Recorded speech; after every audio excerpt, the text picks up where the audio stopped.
Buenos días. Espera un momentico y amplío esto. Buenos días. Entonces el día de hoy pues vamos a hablar sobre líquidos y electrolitos y los métodos de rehidratación rápido, el método de rehidratación lenta y los planes según AIEP. Entonces, inicialmente, pues vamos a hablar algo sobre la fisiología de estos compartimentos celulares, pues es muy importante de pronto aprender esta fisiología y la distribución de los líquidos en nuestro cuerpo, porque de esta manera pues vamos a comprender lo que ocurre tras la deshidratación y pues lo que queremos realizar cuando estamos ante una terapia intravenosa con líquidos endovenosos. Entonces, vamos a iniciar diciendo que el agua corporal total corresponde al 60% de nuestro peso corporal y que este 60% de agua tiene unas variaciones que ocurren desde el nacimiento hasta aproximadamente los 3 años y en los niños mayores que se logra igualar ese agua corporal total a la del adulto. Y ahora pues les voy a explicar esto. El agua corporal total está dividida en dos grandes compartimentos, básicamente. Entonces, esa agua corporal total está dividida en el compartimento intracelular, que es la mayoría o el mayor porcentaje de la misma, corresponde al 40% de esta, y el líquido o el agua o el compartimento extracelular, que sería el siguiente, el resto, o sea, el 20% restante.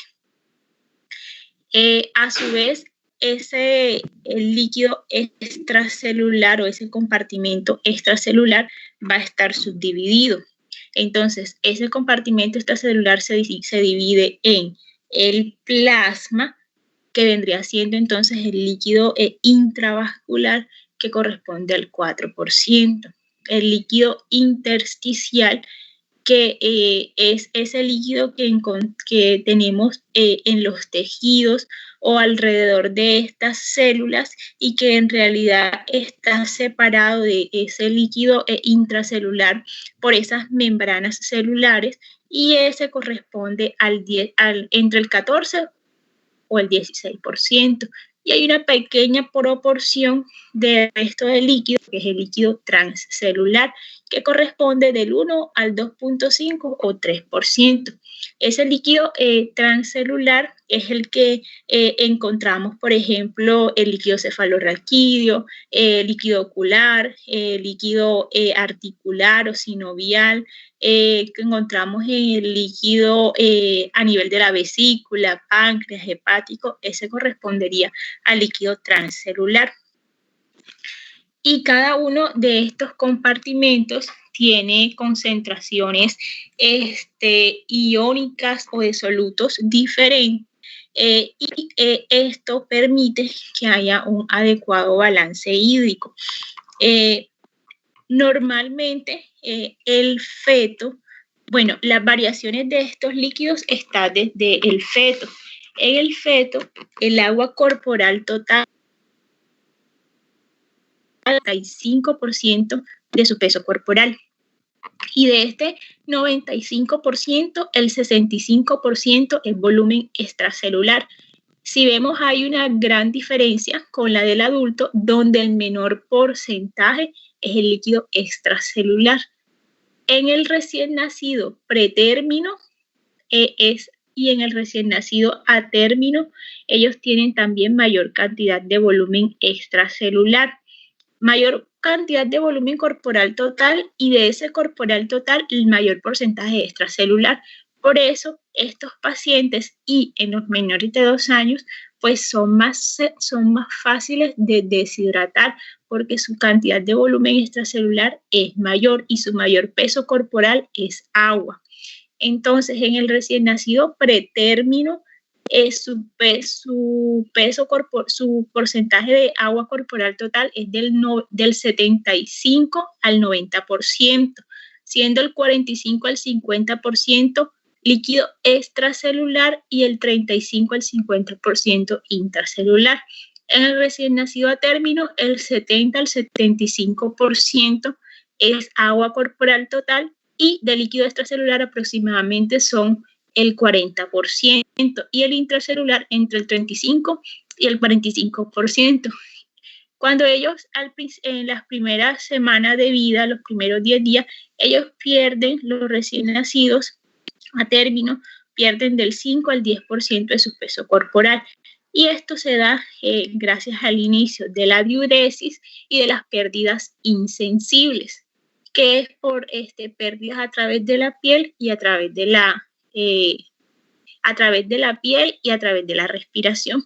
Entonces, por eso observamos que ellos, pues, por ejemplo, si le asiste al control o los evaluamos días después, pues esperamos y es normal en ellos encontrar esa reducción de peso que posteriormente pues va a ir ganándose. En los pacientes de 2 años, pues ya de aquí en adelante se parece mucho o se logra ya coincidir o estabilizar esa agua corporal total muy ya como la del adulto, que sería el 60%, con un líquido extracelular del 25% e intracelular del 35%. Y ya en el adolescente y en las mujeres vemos que las mujeres tienen un pequeño porcentaje menor de agua corporal total y que esto está dado porque las mujeres tienen mayor panículo adiposo. Entonces vemos que el agua corporal de las mujeres en la adolescencia es del 55% y del hombre es del 60%.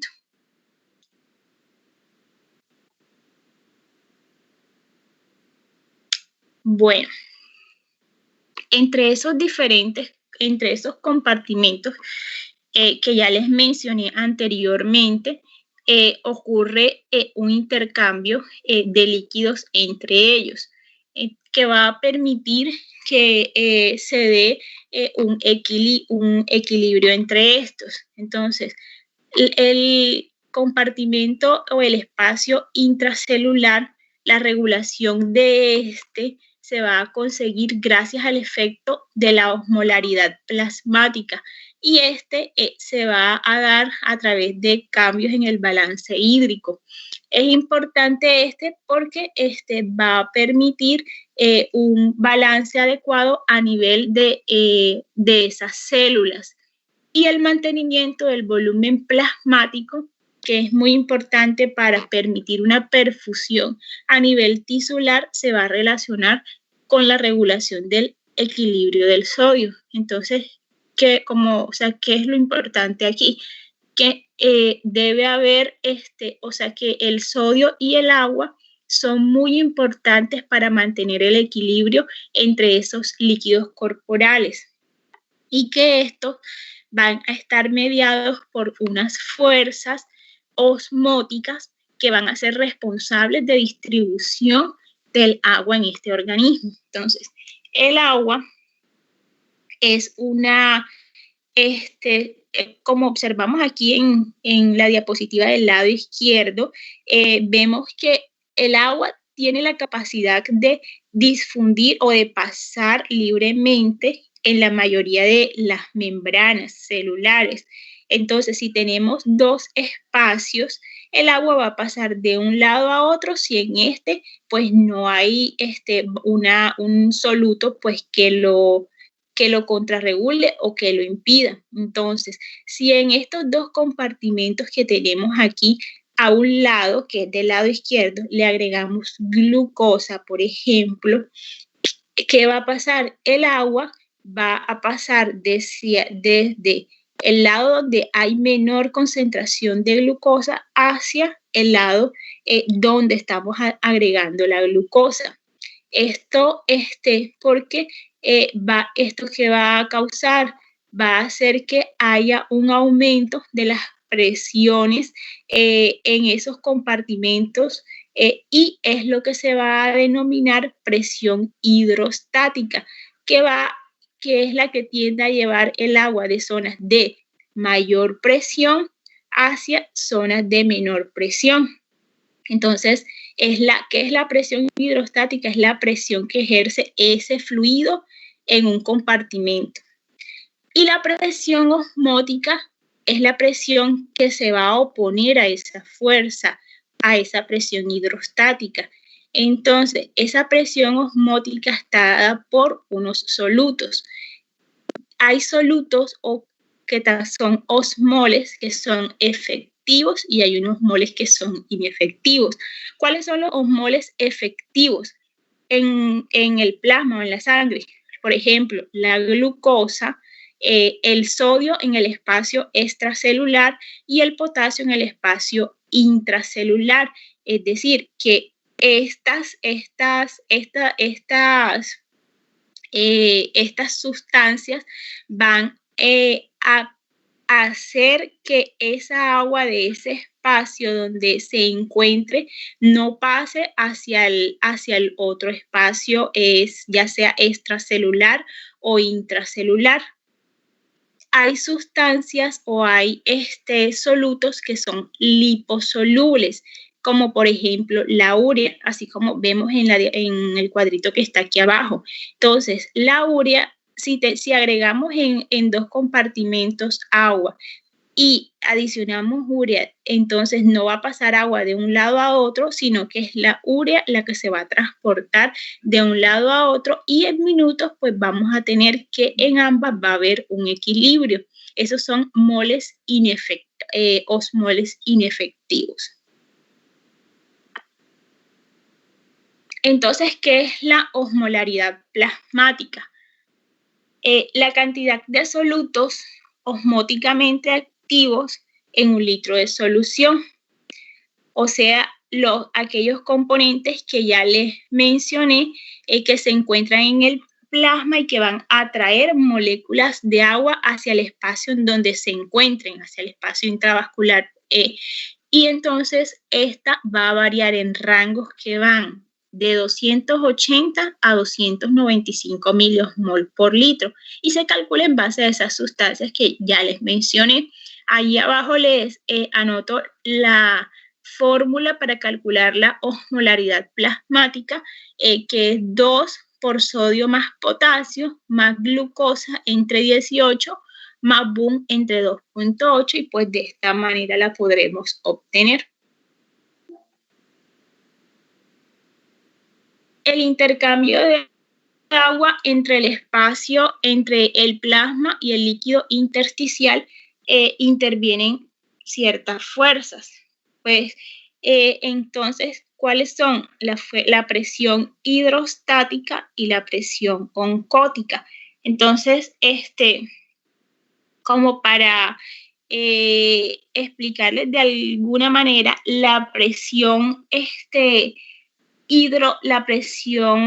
hidrostática va a empujar el agua y la presión oncótica va a jalar el agua hacia el compartimento donde está. Por ejemplo, la presión oncótica capilar. La presión oncótica capilar está dada principalmente por proteínas. Dentro de esas proteínas, la principal es la albúmina. Entonces, si tenemos cierta cantidad de albúmina en un espacio vascular, ella va a traer agua hacia ese espacio. Si esa albúmina disminuye, entonces el agua en ese espacio va a disminuir, o sea, se va a salir de ese capilar, dando lugar a edema. Y es lo que ocurre, por ejemplo, en los pacientes desnutridos, en los pacientes con nefropatías como síndrome nefrótico, y es esta la causa del edema. La presión hidrostática está determinada por presión y está determinada por volumen. Entonces, por ejemplo, en los pacientes hipertensos, esa presión hidrostática capilar está aumentada, o sea que va a empujar agua hacia esas paredes. y es lo que ocurre en los pacientes hipertensos y por eso ellos desarrollan edema. Entonces, de pronto, son dos conceptos que tenemos que tener muy presentes. ¿Qué nos ayuda a regular ese balance hídrico? Pues allí intervienen varios factores, dentro de los cuales encontramos hormona antidiurética, el mecanismo de la sed. Entonces, cuando tenemos una disminución del volumen sanguíneo, ¿verdad? Y un aumento de la presión osmótica, que va a pasar en nuestro organismo, pues por poca ingesta de líquidos o por pérdida de los hipotalámicos se va a producir ADH y esta va a ser liberada por la hipófisis posterior. Al secretarse esta hormona ADH va a hacer que a nivel se aumente la permeabilidad de los conductos colectores renales y se produzca una retención de agua. Esto lleva a que haya un aumento de volumen sanguíneo y por lo tanto una disminución de la presión osmótica. Si hay una disminución del volumen sanguíneo, entonces esto lleva a una disminución de la presión, esto por un lado. Por otro lado, la disminución de ese volumen sanguíneo nos lleva a una disminución de la presión arterial, con lo cual se secreta, se contribuye a una secreción de renina por el aparato justaglomerular con formación de angiotensina 2, que va a ser una vasoconstricción y va a llevar a la reabsorción de sodio, que está provocada por la aldosterona con un aumento de esa presión arterial. Entonces, estos son mecanismos hormonales que tenemos ante pérdidas de líquidos, ante estados de hipovolemia, pérdidas sanguíneas. En esta diapositiva, pues lo más importante de decirle es que en el compartimento extracelular predomina, o el ion más importante es el sodio. Él es el que va a permitir que se mantenga el volumen en este espacio y sus niveles van de 135 a 145. Y vemos que los niveles de a nivel intracelular son menores de 8 a 10.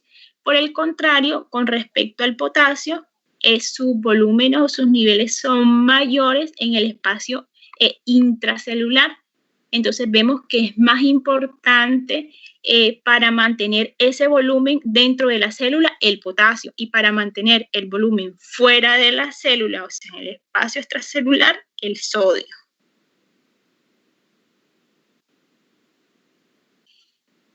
¿Qué factores son importantes y que van a influir en el balance hídrico del paciente pediátrico? Primero, la tasa de filtración glomerular.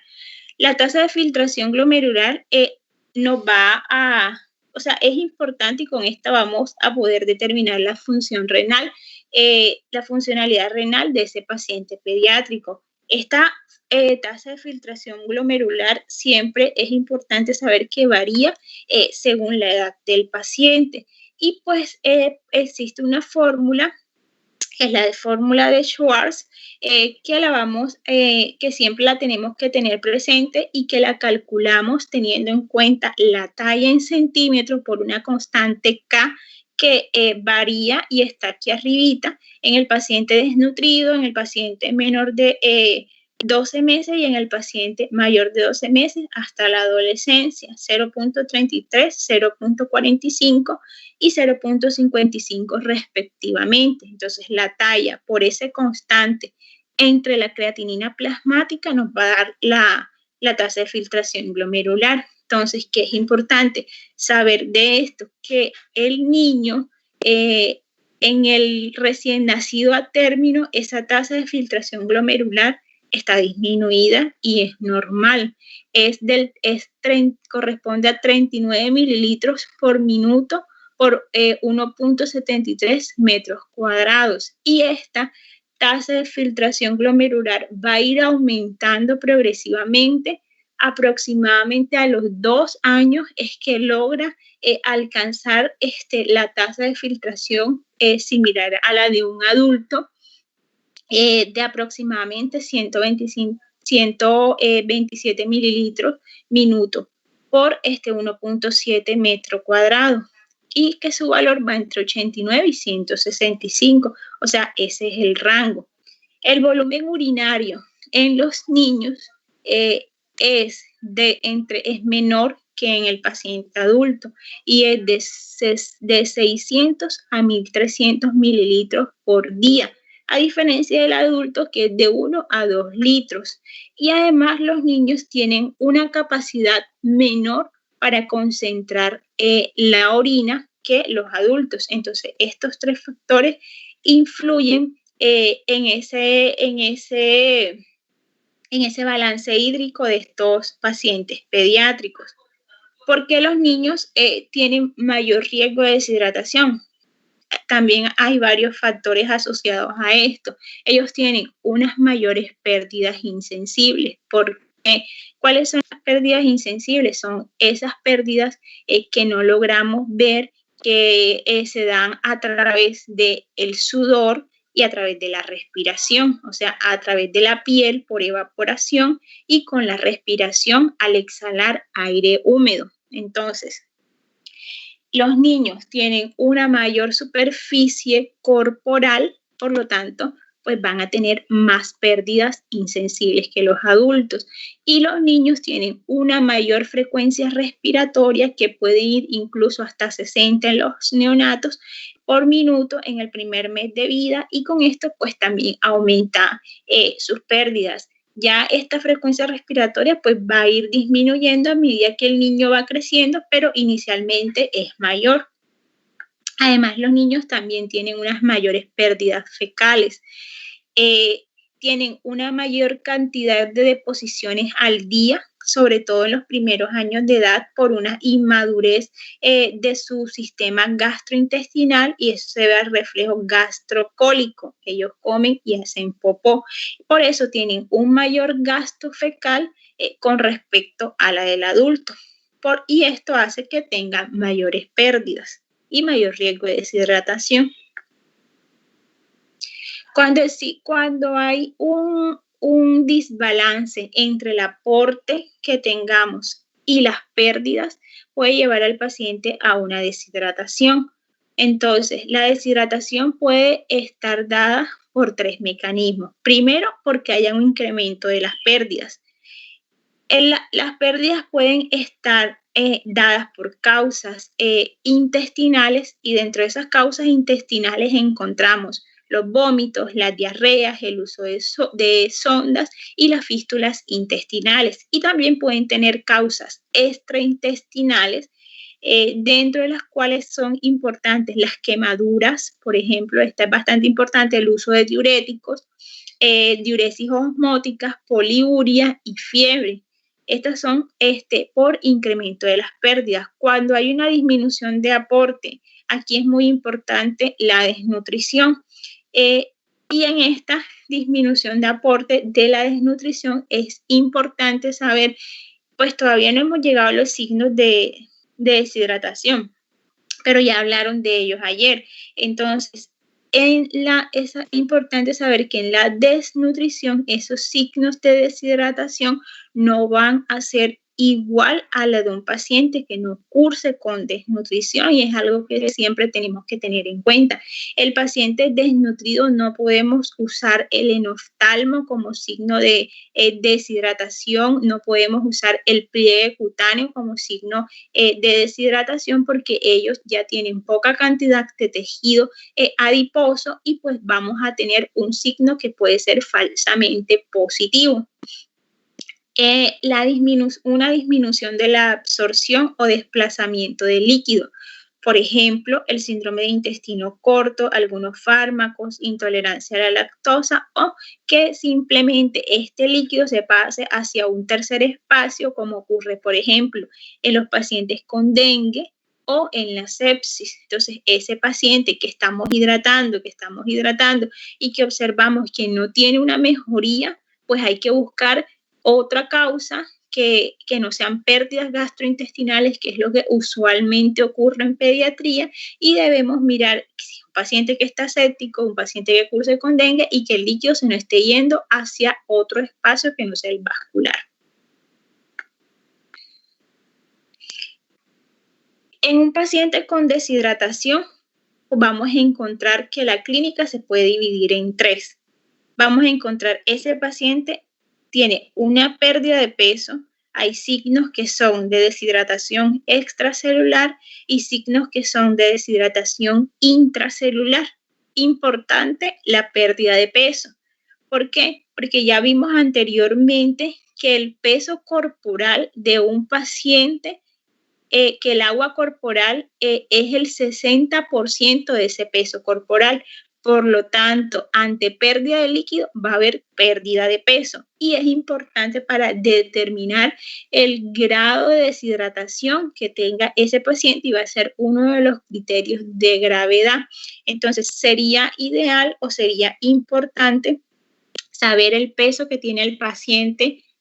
Ojalá se supiera antes de que estuviera enfermo y posterior a la deshidratación. Y con pues podríamos calcular ese porcentaje de peso que ha perdido, pues que no suele ser lo que ocurre normalmente, porque muchas veces las madres no saben cuánto pesaba el paciente, entonces toca hacerlo por signos.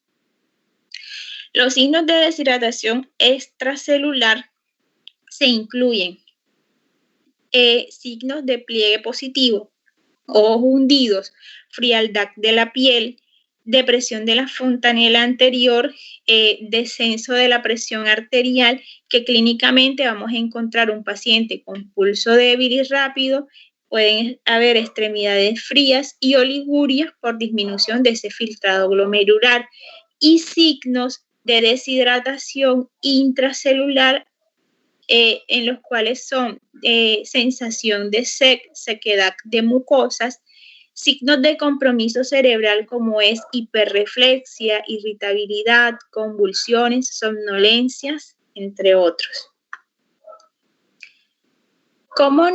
¿Cuáles son los signos más importantes para evaluar este paciente que curse con una deshidratación? Existen varias formas, varias clasificaciones. Encontramos la de la Organización Mundial de la Salud, de AIEP y la Academia Americana de Pediatría. ¿Cómo vamos a realizar o cómo vamos a valorar ese pliegue cutáneo? Miren en la foto que al tomar esa parte de tejido, no solamente debemos agarrar piel, debemos agarrar tejido celular subcutáneo. Lo vamos a hacer con los pulpejos de los dedos. Importante es que no debemos hacer una presión exagerada, se realiza lateral al ombligo y es de forma vertical al mismo, no de forma horizontal. Y debemos hacer presión durante un segundo y soltar de forma inmediata. Así como lo soltamos, este pliegue se debe recuperar, es lo normal que debe ocurrir en un paciente que no curse con ninguna deshidratación. Un paciente que curse con algún grado de deshidratación, este pliegue va a tardar más de un segundo, pero menos de 2 en recuperarse. Y un paciente con deshidratación grave, este pliegue va a durar más de 2 segundos para recuperarse. Entonces es importante saber que no vamos a pellizcar al niño, que no es fuerte y que no debe causar dolor hacer este signo de pliegue. Otro importante, como observamos aquí abajo, es la presencia de enoftalmo. Es difícil evaluar a veces ese enoftalmo si es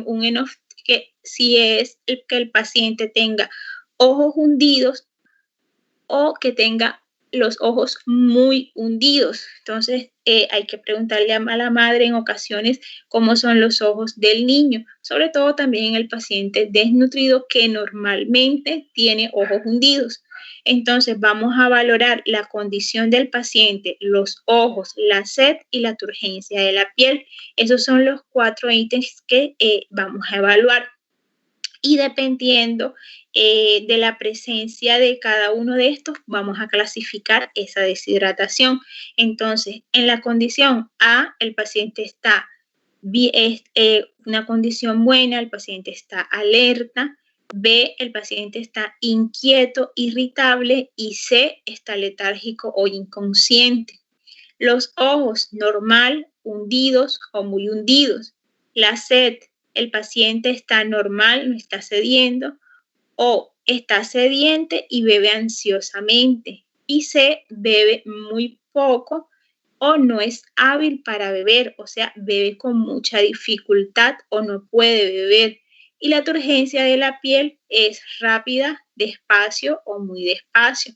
¿Cuál es la diferencia que se observa de pronto y que a veces, o sea, que es más importante tener en cuenta entre el B y el C? Es decir, para diferenciar un paciente que tiene una deshidratación, por decirlo así, moderada o algún grado de deshidratación si es según IEPI, o una deshidratación severa. ¿Qué nos hace diferente el B del C? La condición. En el B es un paciente que está inquieto, irritable, en cambio que es un paciente que está letárgico o que está inconsciente, porque vemos que ese es el más importante. Los ojos están hundidos en ambos tiene despliegue de espacio de ese urgencia de la piel, y además también lo diferencia que acá en el C el paciente no puede beber, o sea, tiene mucha dificultad para la misma, en cambio en el D es muy sediento o ansioso, o sea, lo bebe con avidez.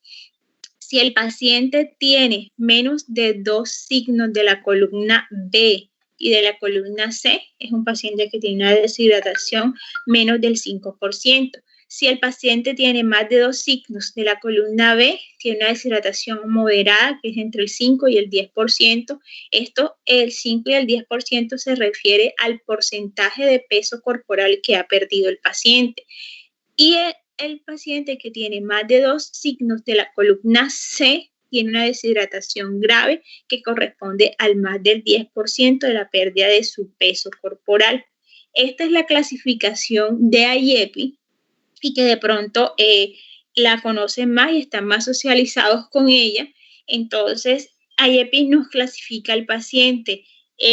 Paciente que no tiene deshidratación, o sea, sin deshidratación, paciente con alto riesgo de deshidratación, con algún grado de deshidratación y paciente con una deshidratación grave. Entonces, ese paciente que sin deshidratación no hay suficientes signos para clasificarlo en ninguna de las de arriba. El paciente que tiene diarrea con alto riesgo de deshidratación es aquel paciente que no tiene esos signos de deshidratación que ya mencionamos, pero es un paciente que tiene diarrea de alto gasto. ¿Qué es una diarrea de alto gasto? Les pregunto.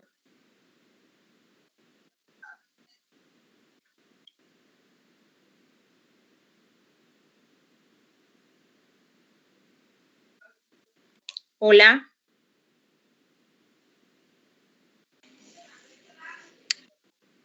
Sí, tranquila, sí, va muy bien. Les estaba preguntando que si sabían que era una diarrea de alto gasto. Es la que tiene 10 o más deposiciones en 24 horas. Exacto. Hay varias definiciones para diarrea de alto gasto. Esa que acabas de decir es una. Paciente que tiene más de 10 deposiciones en 24 horas, tiene 4 deposiciones en 1 hora o tiene un alto gasto fecal. ¿Qué es un alto gasto fecal? Aquel paciente que hace, o sea, el gasto fecal es mayor a 10 cc por kilo día. Y pues ahorita les digo cómo es la fórmula para sacarlo. Paciente con vómitos persistentes que rechaza la vía oral. el paciente no tiene ningún signo de deshidratación, pero tiene esto, es un paciente que tiene alto riesgo de deshidratación y es un paciente que le debemos iniciar un plan A.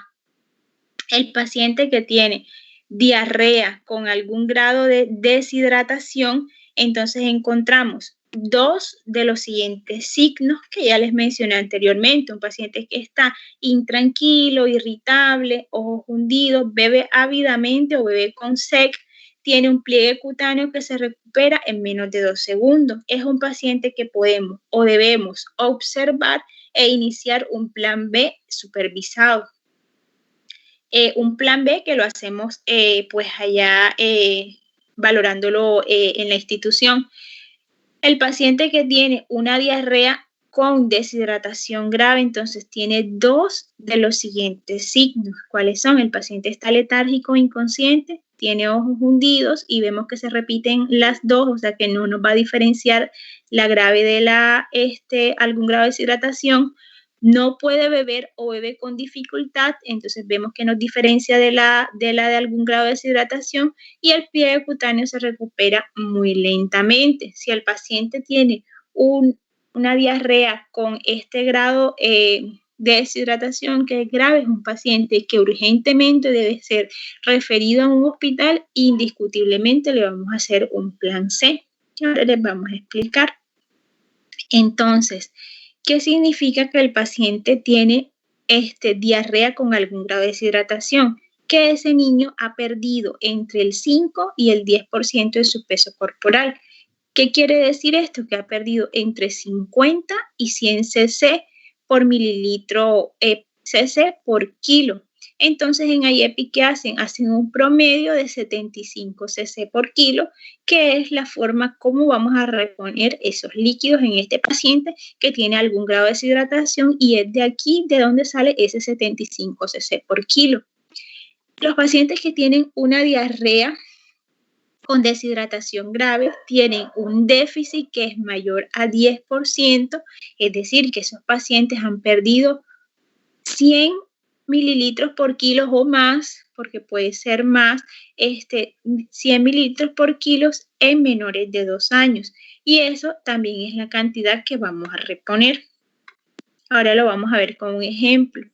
El paciente que tiene diarrea con alto riesgo de deshidratación es un paciente que se va a observar cómo tolera, cómo es el vómito y el gasto fecal, y dependiendo de eso, pues vamos a definirlo. Y el paciente que tiene diarrea sin deshidratación tiene una pérdida menor de 50 cc por kilo, y un paciente que podemos manejar en casa dándole todas las pautas que la madre debe seguir. Esta clasificación que vemos acá es la de la Academia Americana de Pediatría, pues que también es muy usada y que tenemos siempre que tener en cuenta. Entonces, ¿qué es lo importante? El paciente pesa menos de 10 kilos o es mayor de 10 kilos. Dependiendo de eso, pues vamos a clasificar las pérdidas que tengan en grado 1, grado 2 y grado 3, siendo el grado 1 leve, el grado 2 moderado y el grado 3 severo. Entonces, en el paciente que tiene menos de 10 kilos y ha perdido el 5% de su peso corporal, le vamos a reponer 50 cc por kilo. Si ha perdido el 10%, le corresponden 100 cc. Y si ha perdido el 15%, le corresponden 150 cc. A diferencia del paciente que tiene más de 10 kilos, que en el grado 1 se van a reponer 30 cc por el 3%, en el grado 2 60 cc y en el grado 3 90 cc. Es decir, que si estamos ante un paciente que pese 12 kilos y tiene un grado de deshidratación grado 3, a él le vamos a reponer 90 cc por kilo, es decir, 90 cc por 12. Si pesa menos de 10 kilos, entonces ahí sí le corresponderían 150 cc por kilo para hacer esa reposición. Y que ahora, pues ya ahorita vamos a ver un ejercicio. Dentro de las soluciones que usamos para realizar Hidratación, pues de esto ya hablaron el día de ayer. Las más importantes o que más usamos son el lactato de Ringer y la solución salina al 0.9%. La más usada es lactato de Ringer porque tiene sodio, tiene cloro, con los valores que estamos observando acá, tiene potasio y aparte tiene lactato, que se convierte en bicarbonato, y tiene un pH que es de 6.7. Esta es una solución isotónica y es preferible porque de pronto, a diferencia de la solución salina, produce menos acidosis, tiene un pH de la solución salina que es menor de 5.7 y tiene más cantidad de cloro. Entonces puede causar acidosis hiperclorémica. Entonces por eso preferimos usar lactato de Ringer. Sin embargo, si no contamos con este en el servicio de urgencia o en su zona rural cuando lo estén haciendo, pues indiscutiblemente vamos a usar solución salina. Dentro de otros y que pues su uso es algo controvertido, encontramos los coloides. Estos van a durar más en el espacio intravascular. Sin embargo, pues no los usamos con tanta frecuencia. Ellos van a tener esos solutos como por ejemplo la albúmina, que va a traer agua hacia ese espacio intravascular, y dentro de estos encontramos por ejemplo la albúmina, el plasma light, pues pero que en realidad no los usamos tanto en el servicio de urgencia. ¿Cuáles son las necesidades basales de líquidos y electrolitos? Pues aquí miren inicialmente la de electrolitos, ahora les explico la de los líquidos. Entonces las necesidades de sodio de un paciente diario son de 2 a 3 mil equivalentes por kilo día. Y las de potasio son de 1 a 2 mil equivalentes por kilo día, de cloro de 2 a 3 mil equivalentes kilo día. ¿Cuáles son las necesidades o cómo calculamos las necesidades basales de esos pacientes con líquidos? Entonces, podemos hacerlo mediante dos maneras. Uno es por el método de Holiday-Segar y otro es por el área de superficie corporal. Entonces, para calcular estos líquidos por Holiday, entonces, ¿qué es lo primero que tenemos que tener? El peso del paciente. Entonces, si el paciente pesa menos de 10 kilos, es importante saber que por los primeros 10 kilos, por cada 1 kilo son 100 cc. Es decir, por ejemplo, un paciente pesa 6 kilos. ¿Cuánto le correspondería? Entonces usted multiplica 6 por 100, serían 600 cc. Y esos 600 cc entonces los dividiría en, como es día, los divide en 24 horas y lo que le dé son la cantidad de cc hora que va a pasarle a un paciente intravenoso.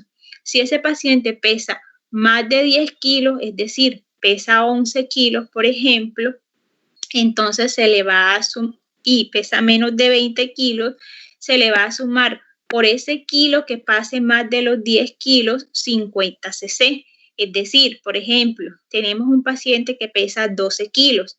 Entonces ya sabemos que por los primeros 10 kilos son 100 cc por cada kilo. Es decir, que por los primeros 10 kilos son 1000 cc.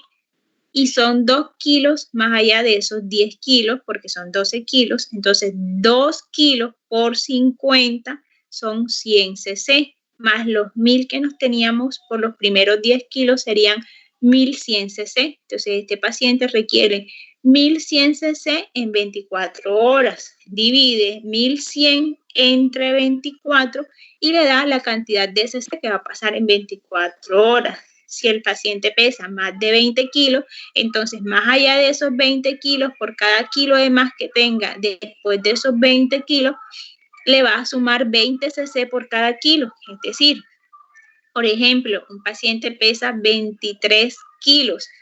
Entonces ya sabemos que son 1000 cc por los primeros 10 kilos, por los próximos 10 kilos son 500, o sea, ya van 1500.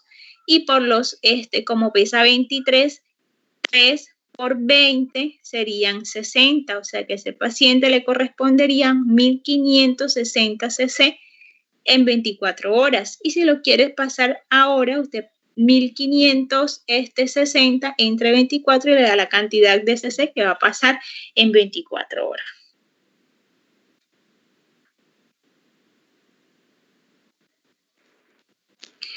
La otra forma, y para los pacientes mayores de 30 kilos, lo hacemos por área de superficie corporal. ¿Cómo sacamos la superficie corporal? Espérese un momentico.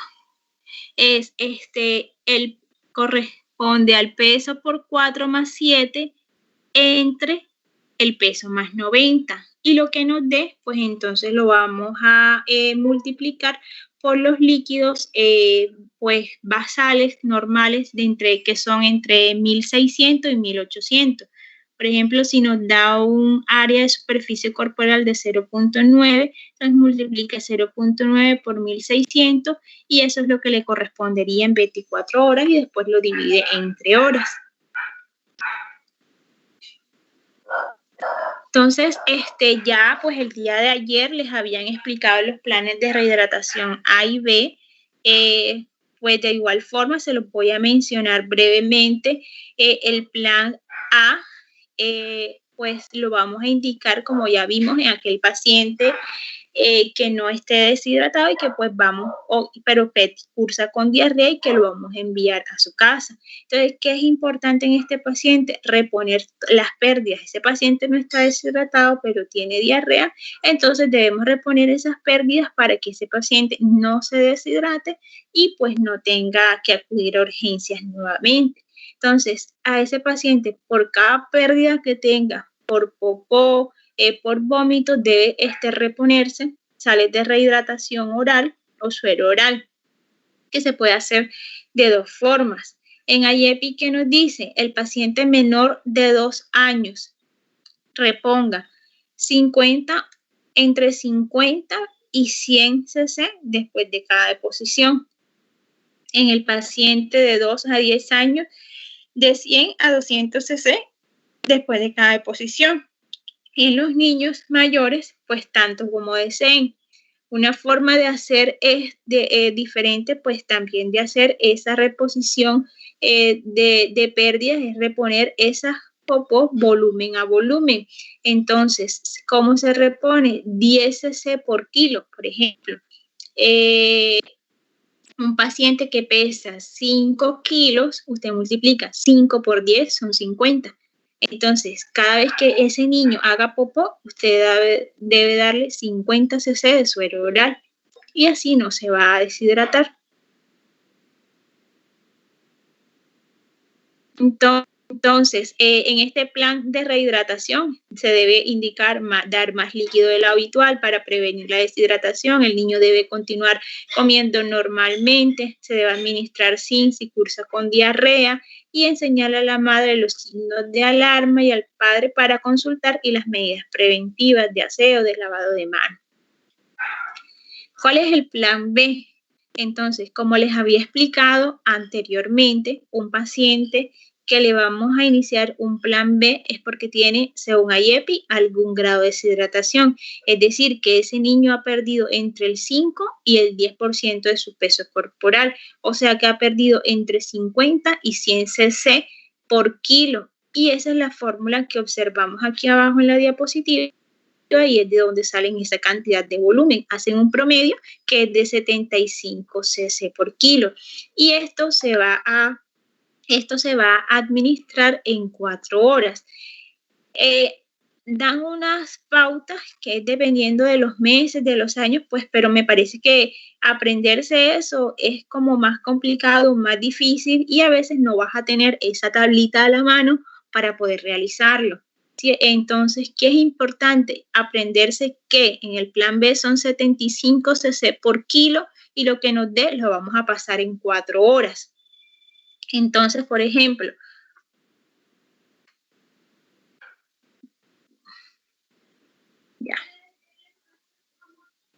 un paciente que pesa 10 kilos, ¿cuánto le correspondería de líquido a ese paciente. Entonces, 10 por 75, ¿verdad? Serían 750 cc. Esos 750 cc esto es oral, se lo debemos administrar en 4 horas.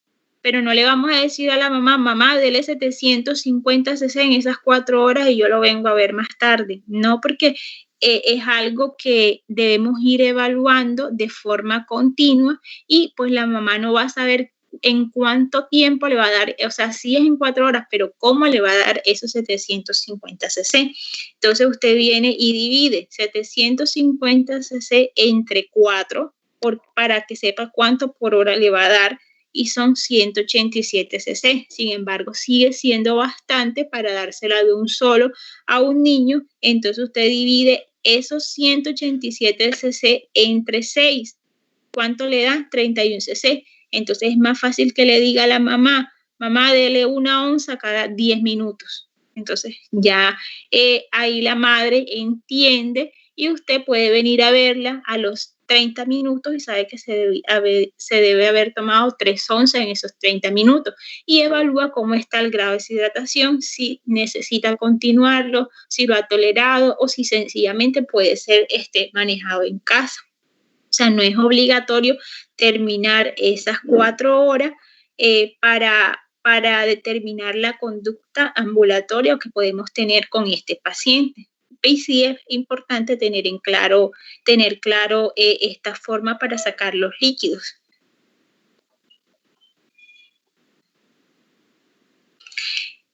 El plan C de rehidratación, según IEPI, también, entonces, en este paciente se supone que ha perdido más del 10% de su peso. Entonces, a este paciente le corresponderían 100 cc por kilo.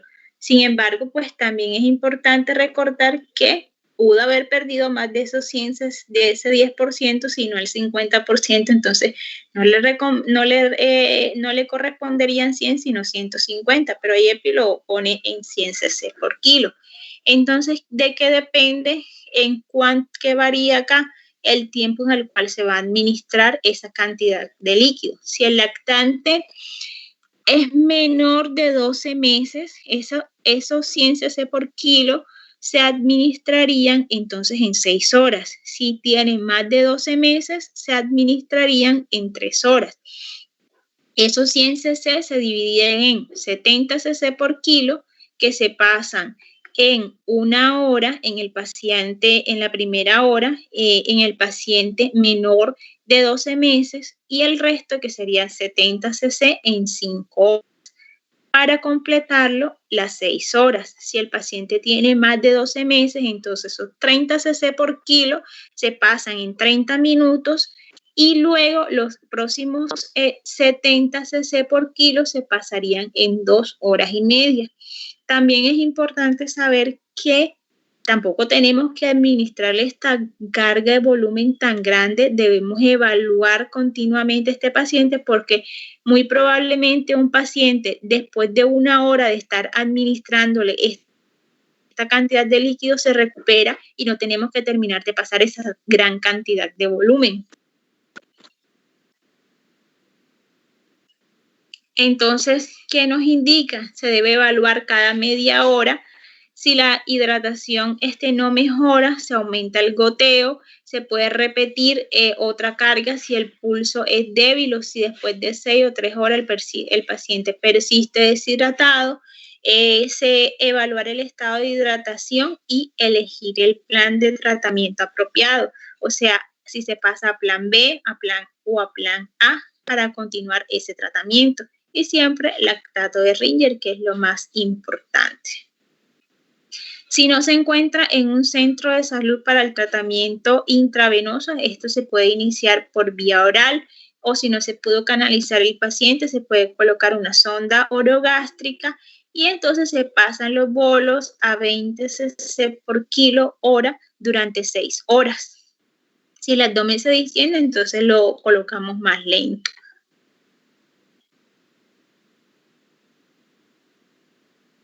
No tiene una deshidratación grave, pero tiene algún grado de deshidratación, no tolera vía oral, por ejemplo, no se le puede dar suero oral o este está contraindicado, entonces colocamos lactato de Ringer con el mismo volumen que se acuerdan eran 75 cc por kilo en 3 horas. Y pues vamos evaluando el paciente. Entonces el día de ayer les explicaron el método de rehidratación rápida, pues ya según lo comentado por el doctor. Entonces vamos a explicar, creo que les explicaron el método de rehidratación lento ya, pues vamos a recordarlo nuevamente para pues que no se nos olvide. Entonces, el método de rehidratación lento es el que emplea la Academia Americana de Pediatría. Esta es la estrategia de hidratación que busca reponer esas pérdidas en un tiempo de 24 horas.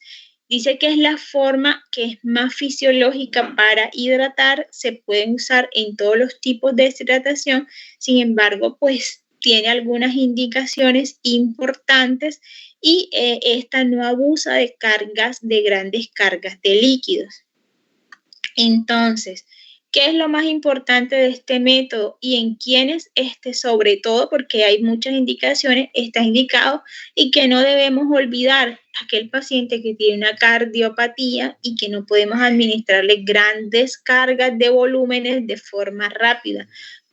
O aquel paciente desnutrido, es muy importante que tampoco debemos administrar cargas grandes de volumen porque vamos a contribuir más a edema y podemos agravarlo o complicarlo. Y en el niño menor de 3 meses o que tiene un peso que es menor de 4.5 kilos.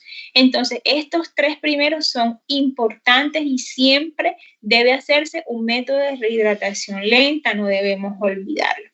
También lo podemos usar intolerancia a la vía oral, obstrucción anatómica del tracto gastrointestinal, shock hipovolémico. Sin embargo, en estos casos, que pues lo mencionaba y por eso los coloco acá, generalmente se usa el método de rehidratación rápida. Entonces, este método de rehidratación lenta tiene 3 fases. A diferencia del rápido, estas 3 fases lo vamos a hacer de una forma conjuntas, sobre todo las 2 últimas. ¿Qué hacemos? ¿Cuáles son estas 3 fases? Bueno, la primera fase es la fase de restituir la volemia. Esa fase para restituir la volemia lo hacemos entre 10 y 60 minutos.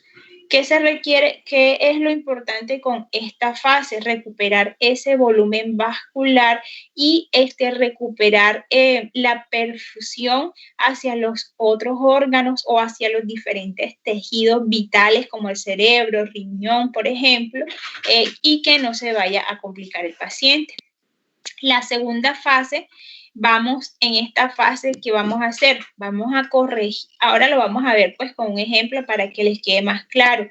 Vamos a corregir las pérdidas según el grado de deshidratación, que ya vimos cómo se sacaba del paciente, y vamos a asegurar el aporte basal en esas 24 horas.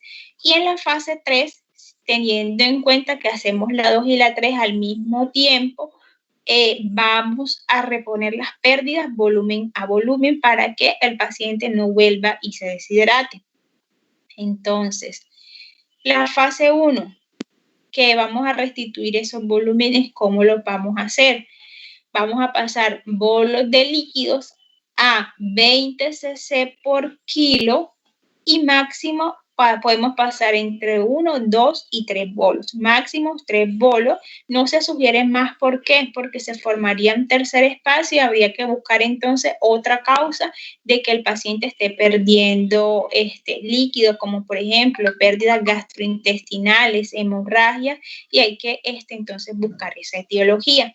Esto se administra en un tiempo de 10 a 60 minutos. No significa que al paciente debamos pasarle 3 bolos. Uno puede pasarle un bolo de 20 cc por kilo y el paciente recupera su estado de deshidratación en ese momento. O sea, uno lo revalora y el paciente orina, mejora el enoftalmo. O sea, tenemos que evaluar los signos de deshidratación de forma continua. Le pasamos el primer bolo, por decir, en una hora o en menos, porque es de 10 a 60 minutos, en 30 minutos o en 40 minutos, revaloramos al paciente. Un paciente que orinó, que tiene buen llenado capilar, un paciente que su mucosa está húmeda, entonces uno dice, no le voy a pasar otro bolo. Con los 20 cc inicial se recuperó.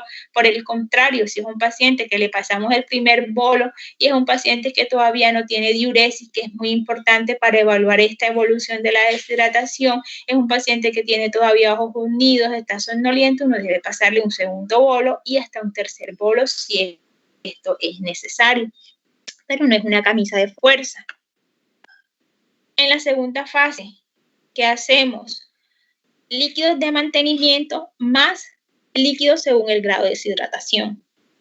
Entonces, a estos líquidos que calculemos y que sumemos, le vamos a restar el bolo inicial, cosa que no vamos a hacer con el método de rehidratación rápida. Entonces, es importante también tenerlo en cuenta. Líquidos de mantenimiento más grado de deshidratación menos bolo que ya pasamos, menos la cantidad de líquidos que ya pasamos. Y en la fase 3 vamos a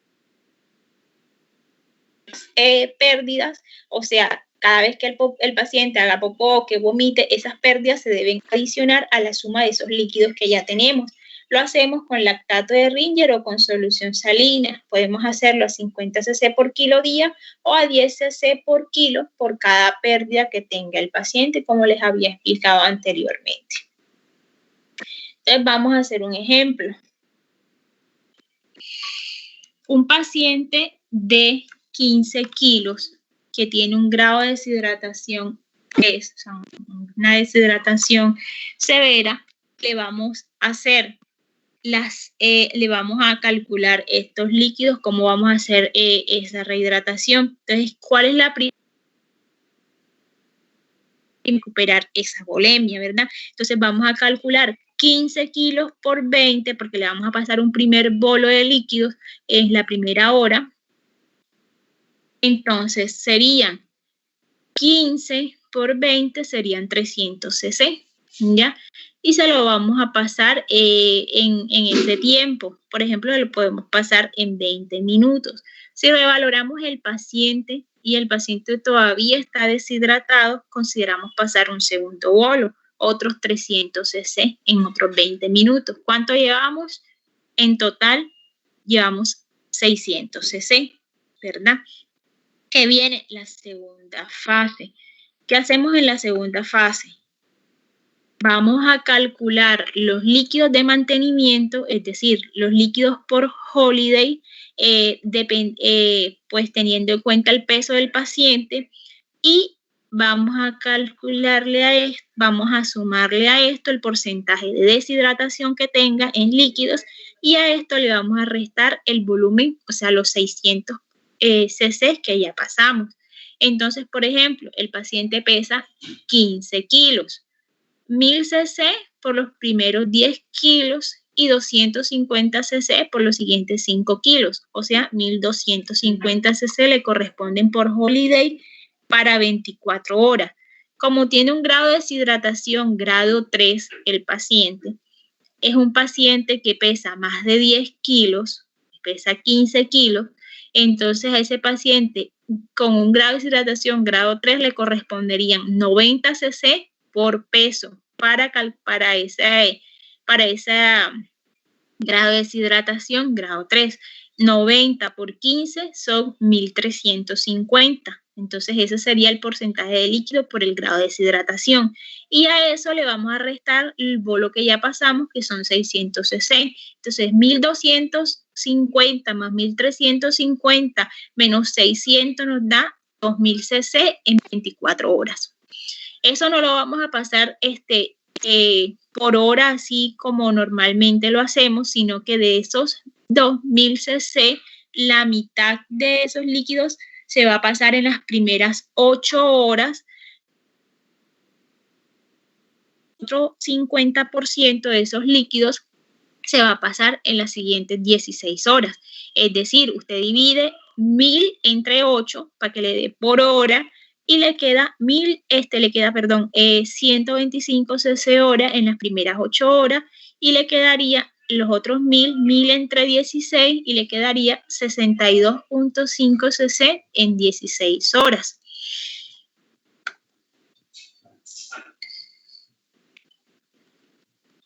Entonces, ¿cómo debe colocarse en la fórmula?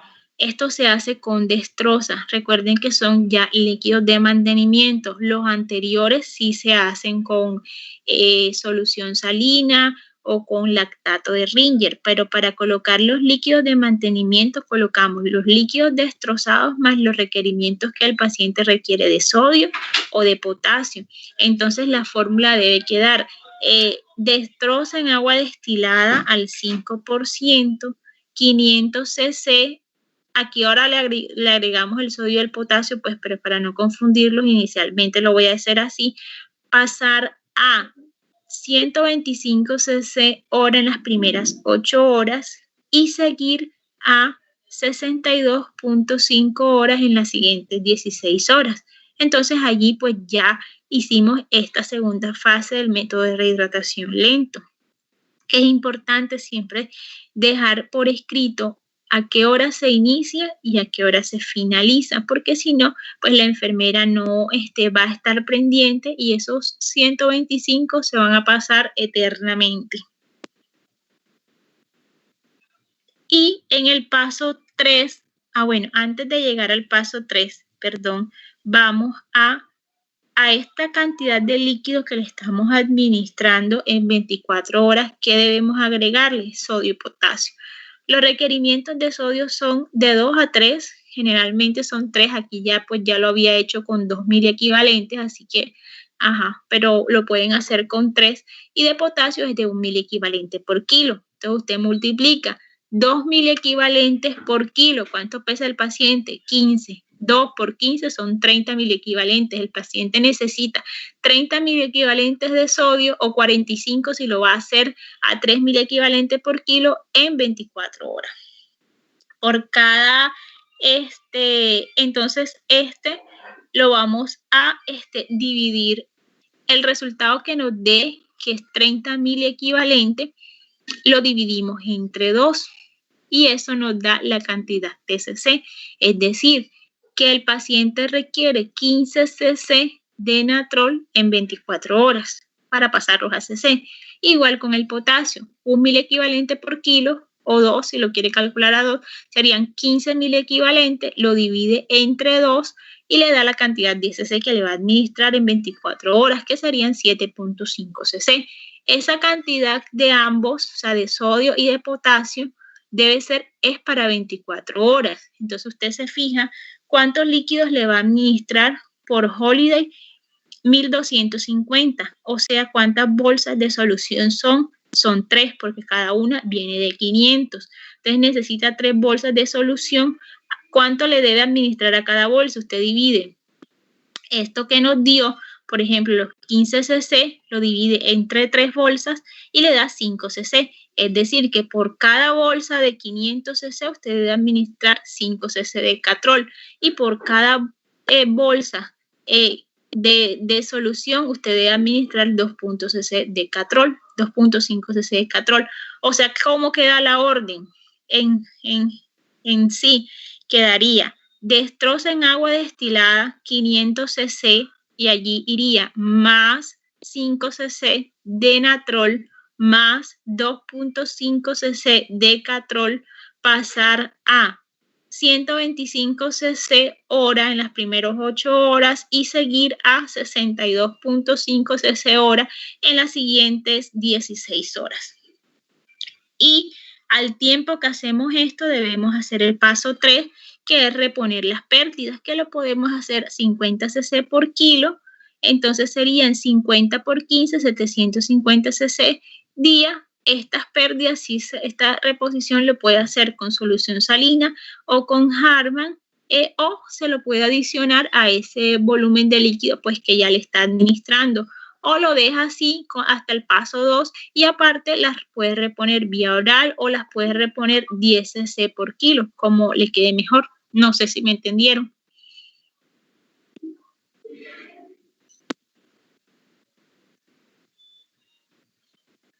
Hola. Que si comprendieron, pues ya aquí terminamos el método lento. Que si lo comprendieron. Yo creo que quedó muchísimo más claro de lo que yo les había hablado ayer, teniendo en cuenta que hoy se habló mucho más sobre el plan A, el B, el método, el plan C, el método corto y el método largo. El método rápido todavía no se lo he explicado, ya se los voy a explicar. Quería saber si habían comprendido este plan lento de rehidratación, porque pues yo sé que es un poco larguito y al principio se hace algo complicado. Doctora, yo sí le tengo una pregunta. ¿Cómo me sacó en el paso 2? Está la reposición por Holiday, que son los mantenimientos, y el porcentaje de deshidratación, el 90 por 15. ¿De dónde le salió el 90?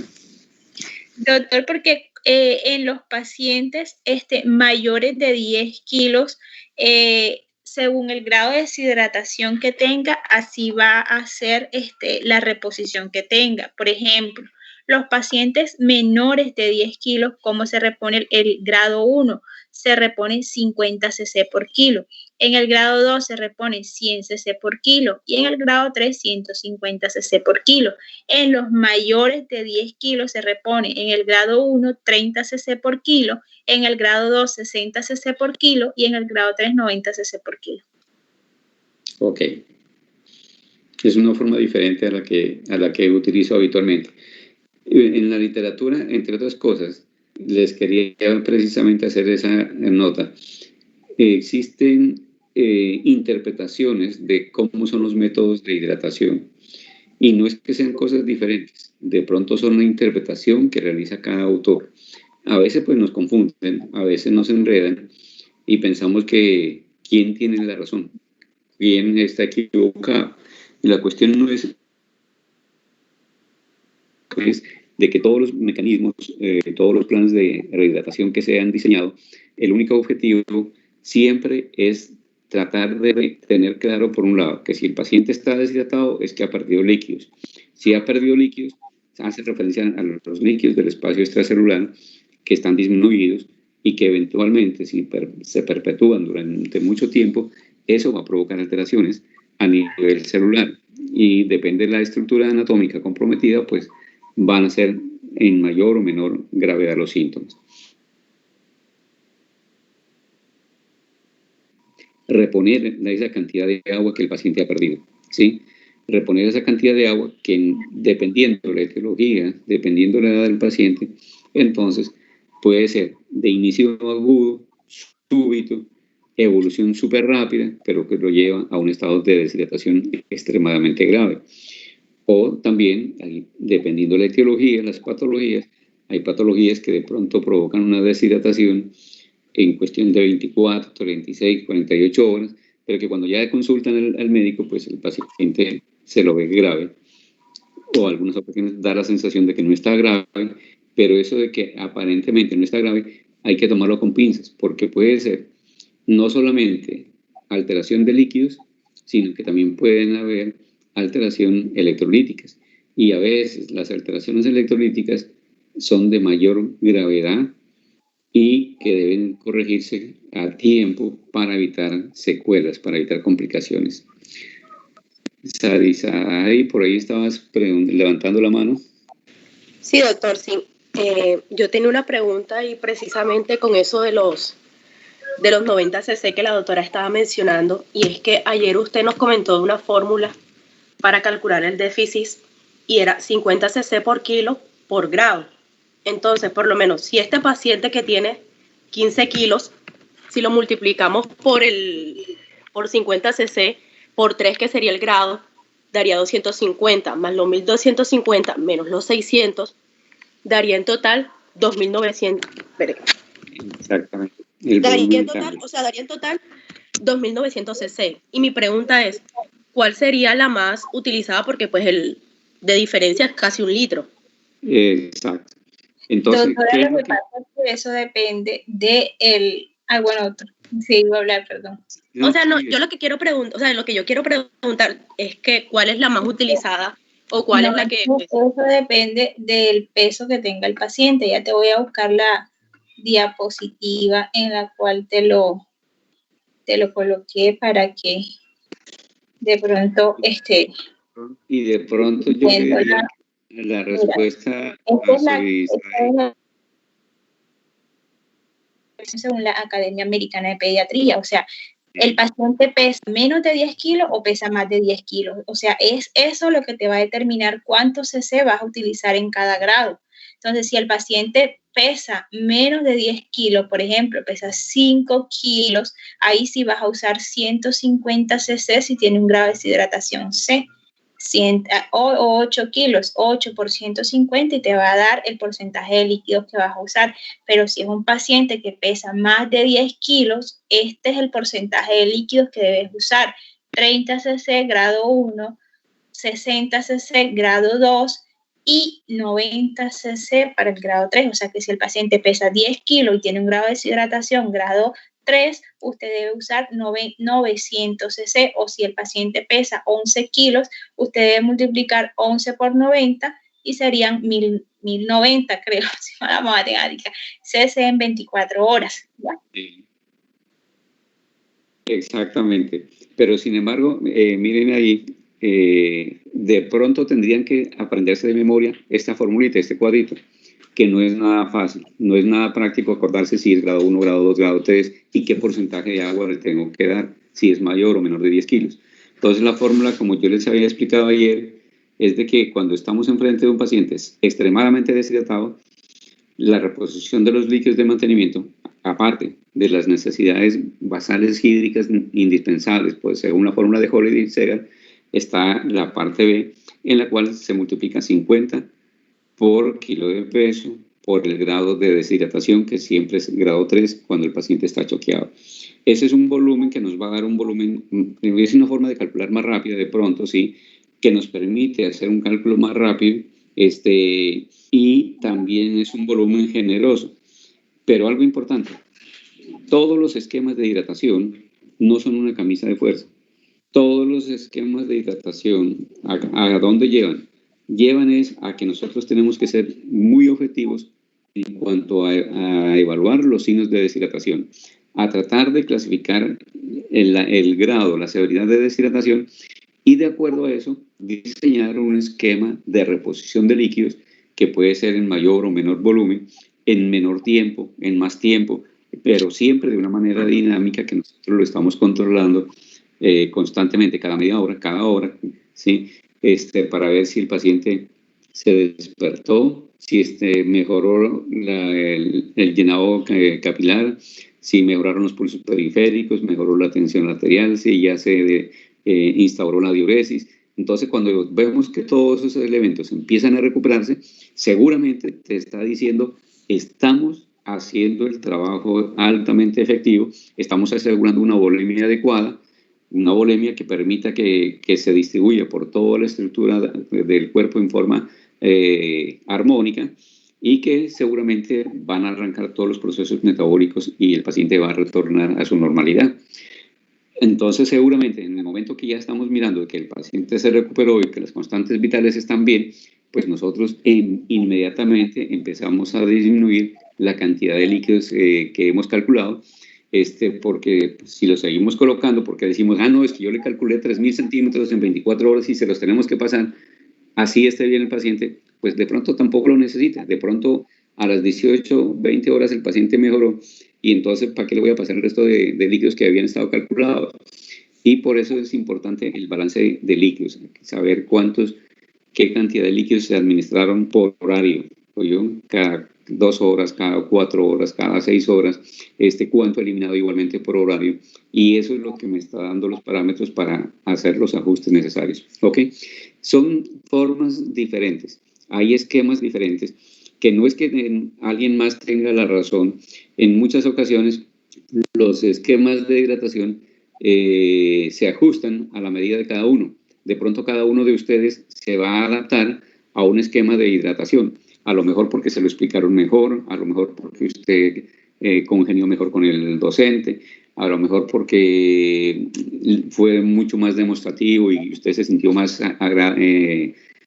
acorde con el esquema que le enseñaron inicialmente. Existen algunas variables. Yo les comento, yo estudié en Ecuador, estudié en Uruguay y pues vivo en Barranquilla, en Colombia.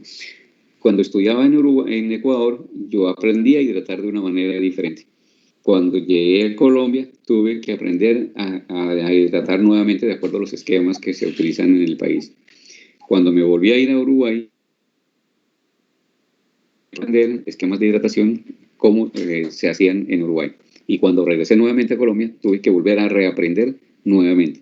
No son grandes las diferencias, son pequeñas variaciones que se realizan, y esas variaciones ustedes las van a encontrar inclusive con diferencia entre clínicas. ¿Por qué razón? Porque de pronto depende de los profesionales dónde se formaron, qué escuela tienen, qué universidad tienen. Entonces, sí se van a encontrar de que existen algunos esquemas de hidratación que no son exactamente iguales, pero que todos conducen a lo mismo, ¿ok? Einer, por ahí estabas queriendo hacer una pregunta. Sí, profe. Lo que sucede es que yo había leído que la fórmula de Holiday no se utilizaba en aquellos pacientes que tenían un peso menor a 3 kilos. Entonces me gustaría saber qué método, qué fórmula utiliza usted para aquellos pacientes de ese peso. Precisamente yo les dije que la fórmula de Holiday-Segal se utiliza en el contexto inicial, dice de 0 a 10 kilos, pero les dice la claridad, de 3 a 10 kilos es lo que se utiliza, ¿sí? Y se utiliza hasta los 35 o 40 kilos aproximadamente, que tienen un aporte generoso de líquido. En los menores de 3 kilos realmente corresponde al periodo neonatal. Y existen unos esquemitas de hidratación en el periodo neonatal donde se empiezan con 60 mililitros por kilo de peso día y se van aumentando de 5, de 10 centímetros por kilo de peso día, hasta llegar alrededor del 5.º día, en el cual el paciente prácticamente está recibiendo 100, 120 cc por kilo día. Hay variedades de esquemas de hidratación también en el periodo neonatal. Inclusive hoy en día se utiliza hasta 200 centímetros por kilo de peso día.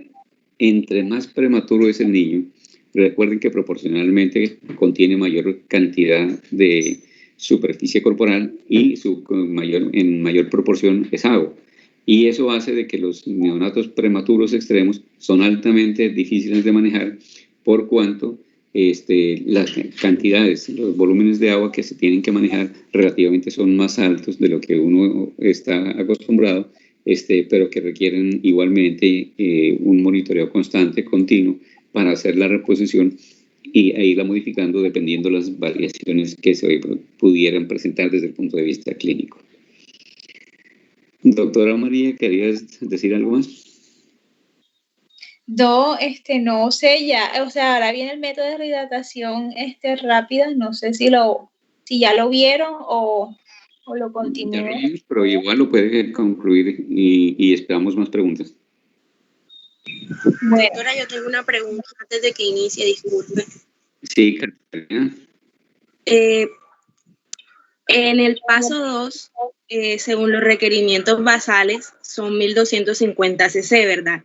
Cuando se hace la orden que dice destroza en agua destilada al 5% 500 cc, me confunde un poco porque yo calculo que serían 3 bolsas de 500 cc, ¿verdad? Para poder llegar a los 1250 cc.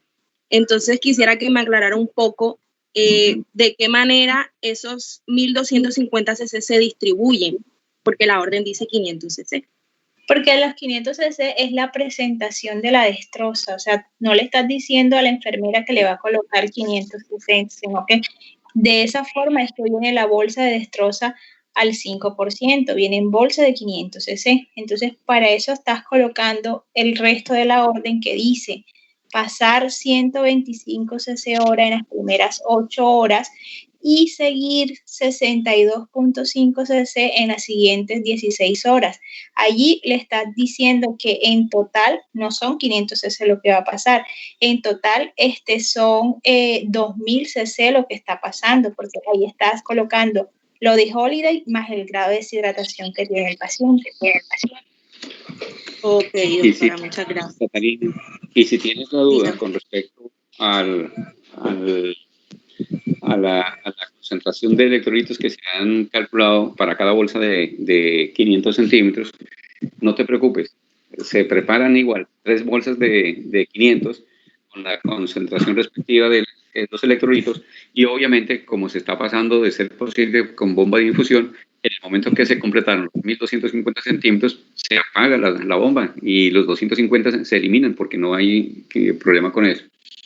Anteriormente, sí hacíamos un cálculo diferente con respecto a cómo calcular la concentración exacta de los volúmenes totales de líquidos y también con respecto a los electrolitos. Pero hoy en día se han facilitado muchas de las cosas de acuerdo a la presentación comercial de los diferentes productos. Ok, siga, doctora.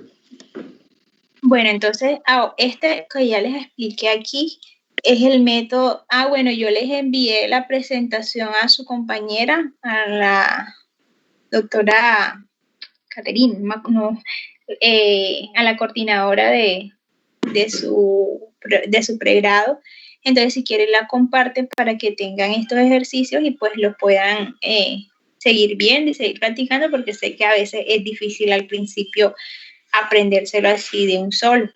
Ya, entonces, y confunde mucho. Entonces, este plan de rehidratación lento, ya vimos, es para el paciente desnutrido, para el paciente que tiene apatías y para el paciente menor de 3 meses o que pese menos de 4.5 kilos. Entonces, principalmente se usa en esos. En los niños, el resto de pacientes preferimos hacerlo con el método de rehidratación rápido, que es el que les voy a explicar ahora.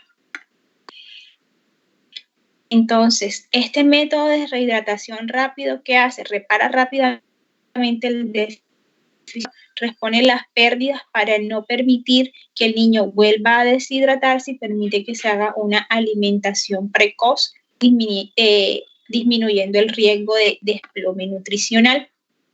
¿Dónde está indicado? Estados de shock hipovolémico, paciente con pérdidas del estado de conciencia, que tenga un gasto fecal mayor a 10 cc por kilo, ilirio mecánico, obstrucción, rechazo a la vía oral o vómitos incontables. Este es el que normalmente usamos en urgencia. Cuando está contraindicado en pacientes que tienen nefropatías, que no podemos administrarles volúmenes tan rápidos de líquido, en pacientes que tienen cardiopatías, síndromes edematosos, ascitis y en el desnutrido, que es en los que vamos a usar entonces el otro. Entonces, aquí hay 4. Básicamente tienen también 3 fases. Fase inicial, que es la que vamos a reponer ese volumen de forma rápida para restaurar la perfusión tisular y prevenir o mitigar el daño de otro órgano diana. La fase de mantenimiento, en la cual vamos a reponer las pérdidas normales durante el funcionamiento habitual de nuestro organismo y vamos a reponer las pérdidas insensibles con las pérdidas sensibles, y la fase de reposición, que vamos a reponer las pérdidas anormales. Ya la fase de convalecencia, pues aquí ya retiramos los líquidos porque vamos a continuar el aporte enteral. Entonces, ¿cuáles son los escenarios? Sobre todo que lo usamos, shock hipovolémico, deshidratación, o sea, deshidratación grado 3 o deshidratación grado 1 y grado 2 que tengan fracaso el tratamiento oral o que no cumple con las indicaciones. Entonces, como es un grado de deshidratación 3 generalmente donde lo usamos, entonces ya vimos que podemos usar 100 cc por kilo, ¿verdad? ¿Qué nos recomiendan en este método rápido? Que estos 100 cc por kilo se dividan en 3 horas. Entonces, también es algo dinámico, tampoco es una camisa de fuerza, como dijo el doctor. Entonces, el 50%, de esos 100 cc por kilo que nos dé, lo vamos a aplicar en la primera hora y el resto en las próximas 2 horas. Es decir, vamos a pasar 25% en la segunda hora y el otro 25% en la tercera hora. Entonces, de esta forma, pues vamos a iniciar la primera fase de reposición rápida en estos pacientes. Por ejemplo, de todas maneras, por ejemplo, ¿qué hacemos nosotros en urgencia? Este 50% que nos indica que podemos pasar en la primera hora, a veces no lo pasamos todo. O sea, por decirles, un paciente que pesa 10 kilos y que aquí en este método nos dicen que pasemos a razón de 100 cc por kilo, entonces 10 por 100 serían 1000 cc. Esos 1000 cc nos indica que lo dividamos en 3 horas, que el 50%, o sea, 500, lo pasemos en 1 hora y que el resto en la siguiente segunda y tercera hora, es decir, 250 en la segunda hora y los otros 250 en la tercera hora. Entonces, nosotros ¿qué hacemos? Esos 500 cc que nos dice que los pasemos en la primera hora, entonces a veces pasamos más bien 250, lo pasamos en media hora, en 20 minutos y evaluamos al paciente. Si el paciente lo requiere, entonces pasamos el resto, pero en la misma hora, ¿ya? Con el objetivo de pronto de no sobrecargar de líquidos al paciente y de ir revalorándolo, porque a veces no, o sea, eso de calcular el grado de deshidratación, pues a veces es difícil y a veces el paciente no requiere 100 cc por kilo, sino que requiere menos o a veces requiere más. Entonces, esta es la primera fase de este método de rehidratación rápida. Lo hacemos con lactato de Ringer o con solución salina.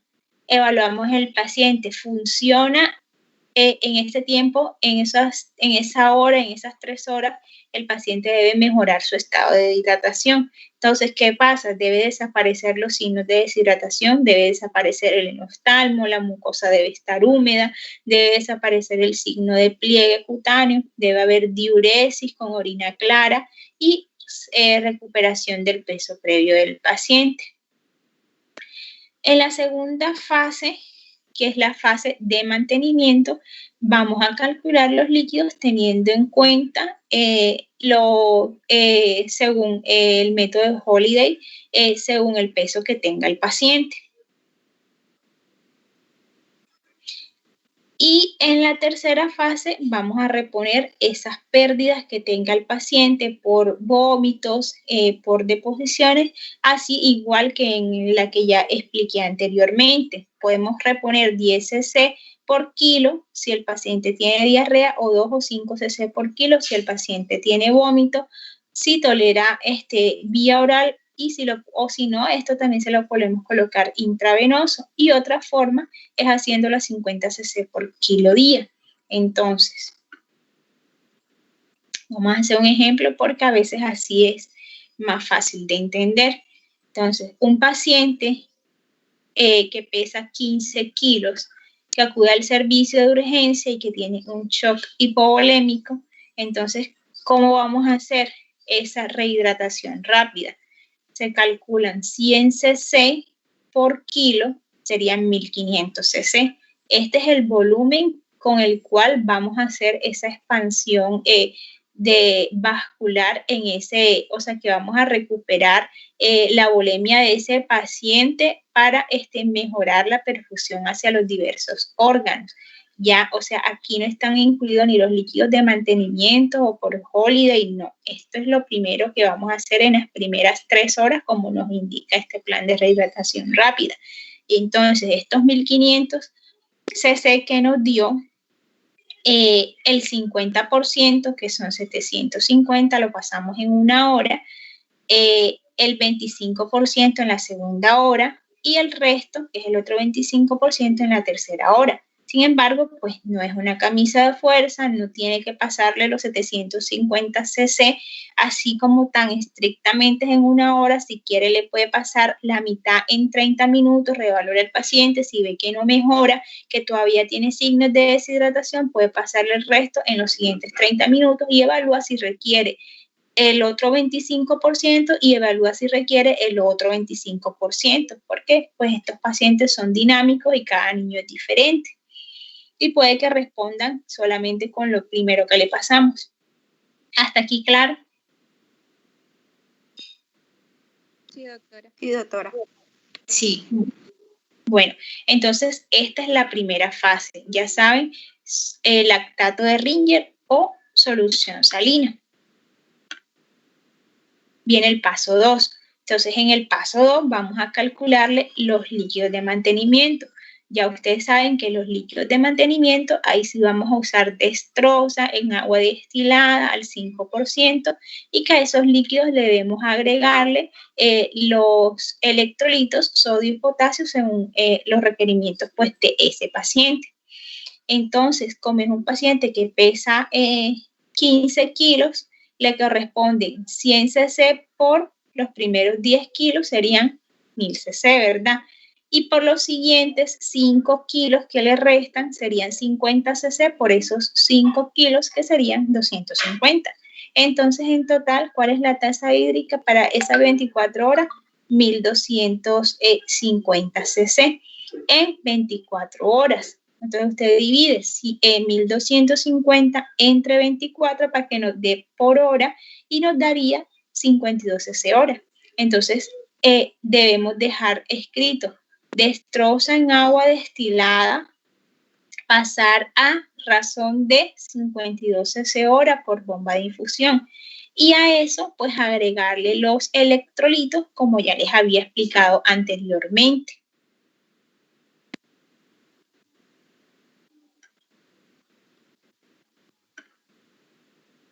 En el paso 3 reponemos las pérdidas a ese volumen que colocamos por Holiday, le podemos agregar esto o se los podemos colocar por lactato de Ringer o se lo podemos dar vía oral, que es lo que generalmente hacemos, más bien lo hacemos por vía oral.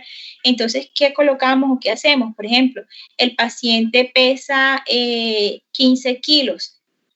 Entonces, multiplicamos, una de las fórmulas es multiplicar 50 por 15 y serían 750 cc para reponerle en el día. Sin embargo, pues hay niños que hacen más popó que otros, entonces reponemos pérdidas volumen a volumen y reponemos 10 cc por kilo de peso. Entonces 10 por 15 serían 150. Entonces, abajo de la orden que ya colocamos de los líquidos endovenosos con los que va a continuar el paciente, podemos colocar reponer pérdidas volumen, 150 cc por cada deposición que haga el paciente. Listo. Ese es el plan rápido. Pues es más fácil que el plan lento, que hay que dividirlo entre 8 horas, entre 16 horas. Este es más rápido. Pues no sé si lo comprendieron o si tienen alguna pregunta. Miren que aquí no tiene en cuenta para calcular los mantenimientos que se le debe restar el volumen inicial ni nada de eso.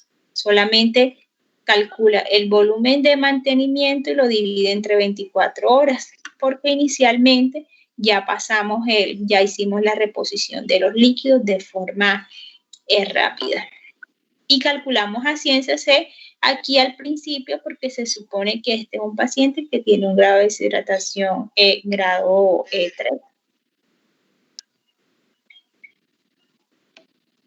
Listo. Gracias. Bien. Muy bien, doctora. Gracias. De pronto algo que se nos había escapado, ¿saben qué? Mencionarlo con respecto a las características de los líquidos. Habíamos hablado de que existen líquidos isotónicos, hipotónicos e hipertónicos, ¿cierto? Los isotónicos tienen una osmolaridad muy parecida a la del plasma, como parecida es la solución salina y el jarno. Los hipotónicos de pronto vienen siendo el agua libre. Si es el agua libre, no contiene electrolitos, es agua libre, y entonces es una solución totalmente hipotónica y hay que saber qué tipo de solución vamos a estar utilizando. Las soluciones destrozadas llámese al 5, al 10, al 50%, relativamente son hipertónicas, entre comillas, en base al contenido de la glucosa, pero tienen un inconveniente, que si usted se la administra a la vena al paciente, inmediatamente esa dextrosa entra al organismo, la glucosa se autoconsume, porque ustedes saben que todas las células funcionan en base al consumo metabólico de la glucosa. En cuestión de segundos, se acabó la glucosa, desapareció la glucosa. ¿Qué nos queda? Incremento de agua libre. Y cuando hay incremento de agua libre, entonces significa que estamos introduciendo al paciente más cantidad de agua, lo estamos encharcando en agua y con las consecuencias de gravedad, de edema celular y que en algunas estructuras anatómicas seguramente va a repercutir negativamente. Por consiguiente, las soluciones destrozadas jamás deben usarse solas. Las soluciones destrozadas siempre forman parte de los líquidos de mantenimiento a los cuales se tienen que agregar los respectivos electrolitos en las dosis terapéuticas señaladas. ¿Ok? Las soluciones hipertónicas es la solución al 3%, que muy ocasionalmente la utilizamos en algunas determinadas patologías y en la cual la solución hipertónica contiene 512 miliosmoles. ¿Cómo actúan los líquidos? Entre otras cosas, cuando ustedes leen esa parte de líquidos y electrolitos, se van a encontrar con que en muchas ocasiones los pacientes están choqueados, no solamente porque perdieron agua y electrolitos, como sucede en los casos de vómitos y diarrea, en las enfermedades gastrointestinales, sino de pronto los pacientes que padecieron accidentes, que se cortaron las venas, accidentes de tránsito que cercenaron las piernas, los brazos. ¿Qué es lo que lo mata al paciente? La hemorragia, el shock hipovolémico, ¿cierto? Los líquidos, las soluciones salinas, el Harman, tienen una particularidad, que cuando las utilizamos, reexpanden el lecho vascular. ¿Qué significa reexpandir? Abrir el lecho vascular. Y es exactamente la función que se procura conseguir con el uso de las soluciones de los cristaloides. Cuando el paciente está extremadamente deshidratado, he venido mencionando la palabra exangüe, está hipovolémico, choqueado, ustedes conocen esas palabras. Exangüe significa que si este es normalmente el calibre del lecho vascular, si este es el lecho del calibre vascular, cuando el paciente está exangüe, pues se estrecha, los vasos se colapsan, ¿cierto? Todo paciente que está deshidratado está exangüe, le falta líquidos, le falta volemia. Los cristaloides, Harman o solución salina, tienen esa capacidad de reexpandir, de abrir el lecho vascular hasta 3 veces la cantidad administrada. El cuerpo lo asimila como si le estuviésemos introduciendo al cuerpo 3 veces la cantidad administrada. Para que me explique, para que me entiendan.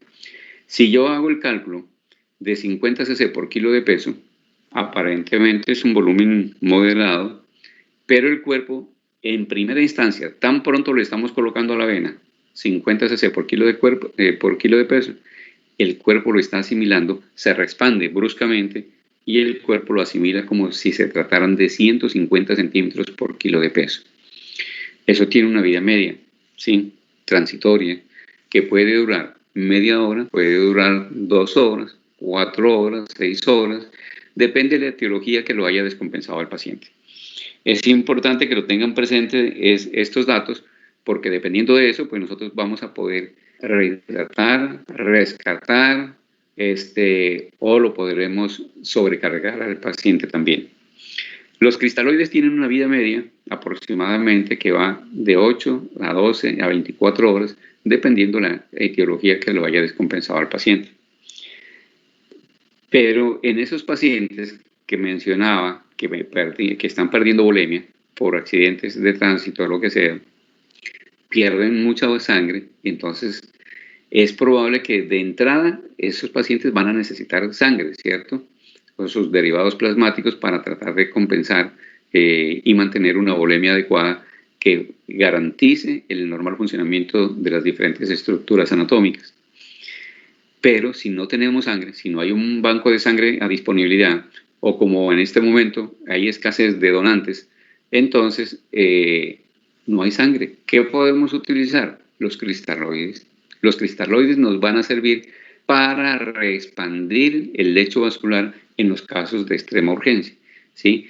En cualquier tipo de accidente, en cualquier tipo de patologías, que veamos que el paciente está choqueado, que está deshidratado, pues vamos a empezar utilizando los cristaloides. Pero si la causa que le provocó esa hipovolemia es por pérdida masiva de volumen plasmático, entonces seguramente vamos a tener que utilizar coloides.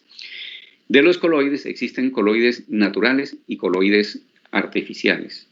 Los coloides naturales, ¿quién me dice cuáles son los coloides naturales que conocen ustedes? ¿Alguien los conoce? ¿Alguien los sabe? Gelatina, Doc. No te escuché. La gelatina.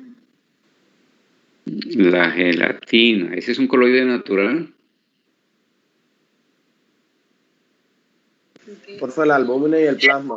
Creo que es sintético. Todos los de Daniel, todos los derivados plasmáticos, ya lo había mencionado yo, llámese sangre fresca, llámese concentrado de paquete globular, llámese concentrado plaquetario, llámese crioglobulinas, etcétera, inmunoglobulinas, pues esos son los coloides naturales, ¿sí? Pero los coloides sintéticos, ¿cuáles son? ¿Alguien los conoce?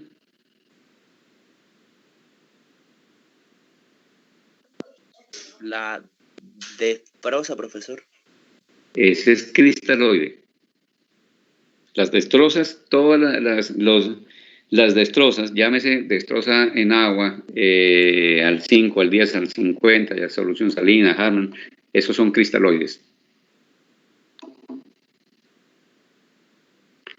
Los coloides artificiales son aquellas sustancias que de pronto cuando ustedes empiecen a asistir a los hospitales, a las clínicas, van a dar cuenta que los utilizamos más seguido de lo que se piensa. Cristaloides artificiales son Aemacel, Gelinfundol, Hertastase, se me escapan otros nombres por ahí, en el cual efectivamente son gelatinas, como decía la compañera, artificiales de bajo peso molecular que tienen unas características de presentación bastante parecidas a los coloides naturales, en las cuales son infundidos al sistema venoso. ¿Y cuál es la función que van a cumplir? Reexpandir el lecho vascular hasta 5 veces la cantidad administrada. Les decía, los cristaloides lo hacen hasta 3 veces la cantidad administrada. Le pongo 50 cc, pero el cuerpo lo asimila como si fueran 150 cc. Con los coloides sucede de que reexpanden el lecho vascular 5 veces el volumen administrado. Si yo le estoy calculando 50 cc por kilo de peso, el cuerpo lo asimila como si se trataran 250 centímetros por kilo de peso, que eso es un volumen supremamente alto, y entonces hay que tener mucho cuidado con el uso de esos volúmenes tan elevados, porque le podemos provocar iatrogenia al paciente. La ventaja de los coloides, entonces, sean artificiales o sean naturales, que tienen gran capacidad de reexpansión del lecho vascular, hasta 5 veces el volumen administrado, y tienen una vida media que puede ir desde 3 hasta 5 días. Por eso, precisamente, hay que conocerlo, hay que saberlo, de que generalmente para todas las pérdidas de agua y electrolitos, como en las enfermedades diarreicas, con cristaloides más que suficiente, ¿cierto? Pero cuando estamos enfrente de pacientes que han perdido volemia por accidentes de tránsito, por cercenamiento de miembros, de extremidades y pérdida del volumen sanguíneo en forma masiva, se deben utilizar, de ser posible, coloides y preferiblemente naturales, y si no hay naturales, entonces tocaría coloides artificiales. Pero si no consiguen coloides artificiales, utilicen cristaloides. Solución salina es innecesario que se puede utilizar también. ¿Sí me han entendido? Estos datos, si no lo han entendido, tienen la literatura del mundo para ustedes revisar, para que hagan el recorrido de su lectura y que vayan sacando sus conclusiones y anoten las dudas, las preguntas que tengan y se las van realizando a sus diferentes docentes o me escriben y vamos orientándolos para ver cómo se va realizando ese aprendizaje. Igualmente, pues si llegamos a la presencialidad, ahí van a tener la oportunidad de hablar de estas cosas con sus docentes y que les hagan las aclaraciones respectivas. ¿Preguntas? ¿Pregunticas?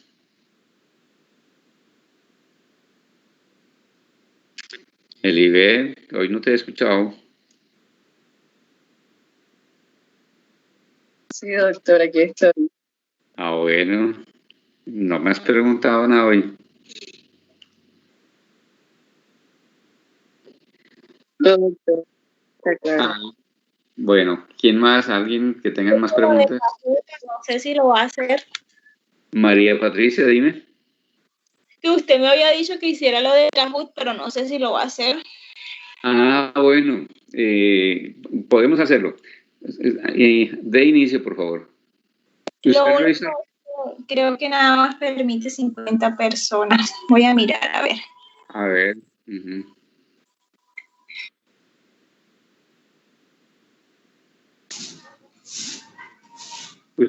Chicos, ¿ustedes conocen la metodología Kahoot?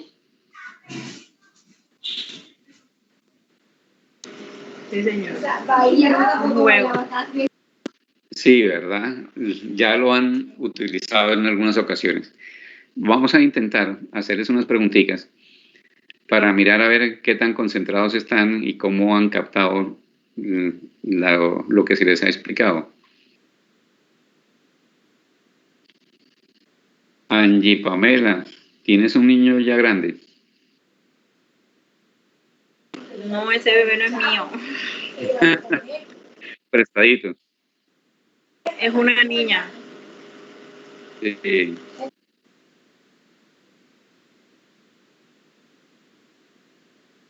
Bueno. ¿Encontraron la literatura? ¿Sí la buscaron?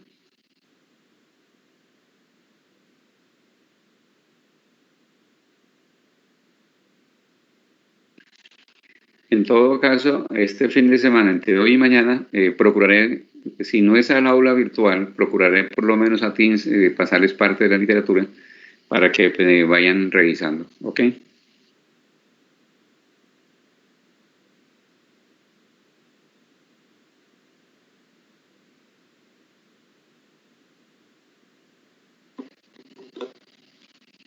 Doctora Mari. Voy, es que no lo he podido proyectar. Queremos un segundito, a ver. Sí.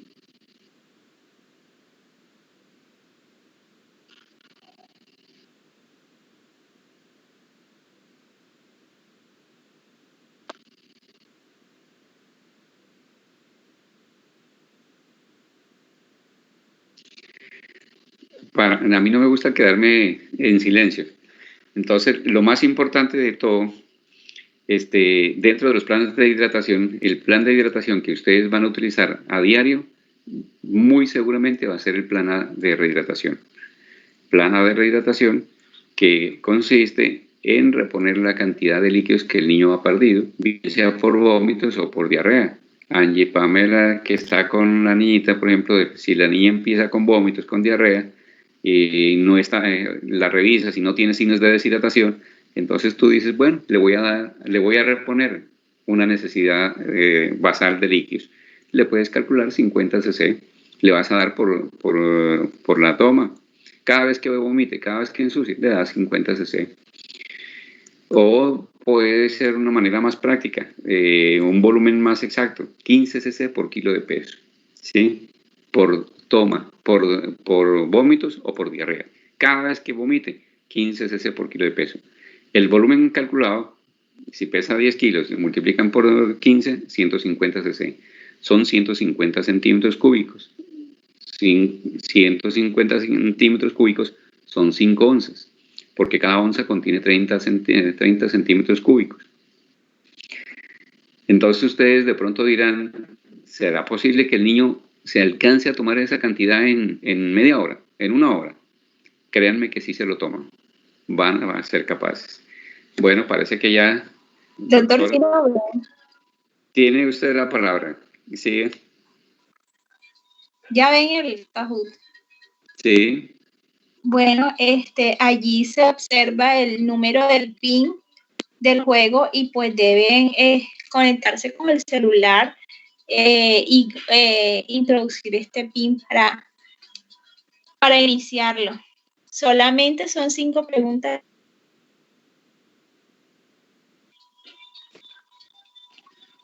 Listo, El ganador, chicos.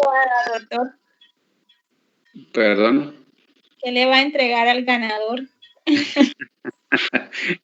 Usted es la juez de risas y espectáculos. Se me dijo. Tiene que regalarle al ganador un 5. Sí. Bueno, veamos si se lo gana. Unos 5 aplausos, por lo menos, ¿cierto? Bueno, se pasó el límite. Porque no deja ingresar más jugadores. Actualiza para permitir que más jugadores. Cambios. Ándale, no deja ingresar tantos jugadores, no sé por qué. Nada más se pudieron ingresar 3. Bueno, entonces con los 3 y al ganador el doctor le va a regalar un 5. Una décima. Bueno. No, de pronto tenemos que diseñarlo mejor entonces el programa. Es que no pasó. El agua corporal total en un recién nacido a término es... ¿Ya le salió? Sí.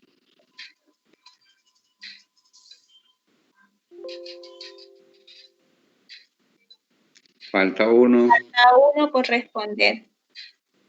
¿Se le acaba el tiempo? Ok. Bueno. Una respuesta buena, una respuesta mala. Empatados. Uh-huh.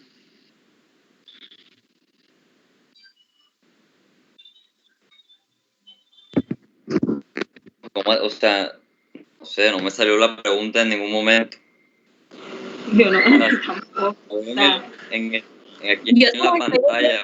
En la pantalla, en el celular solo son las respuestas.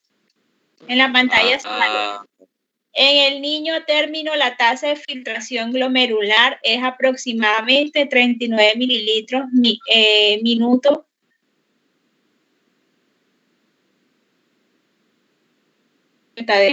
También.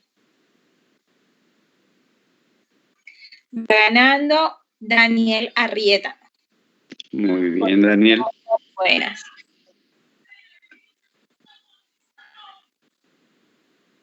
En la diarrea con algún grado de deshidratación se ve el déficit de líquido está con deshidratación, con algún grado de deshidratación. ¿Cuál es el déficit de líquidos? Menor al 5%, entre el 5 y el 10, del 10 al 15, o ninguna de las anteriores. Entre el 5 y el 10% es la respuesta correcta.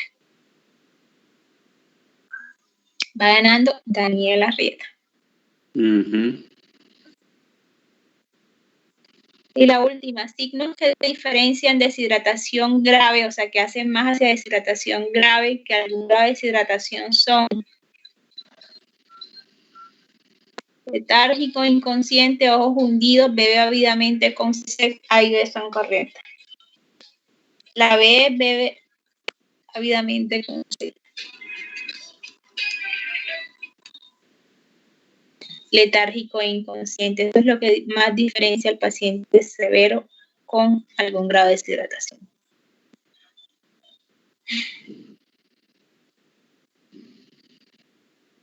Bueno, de 12 kilos, los líquidos que le corresponden por Holiday son 1200, verdadero o falso.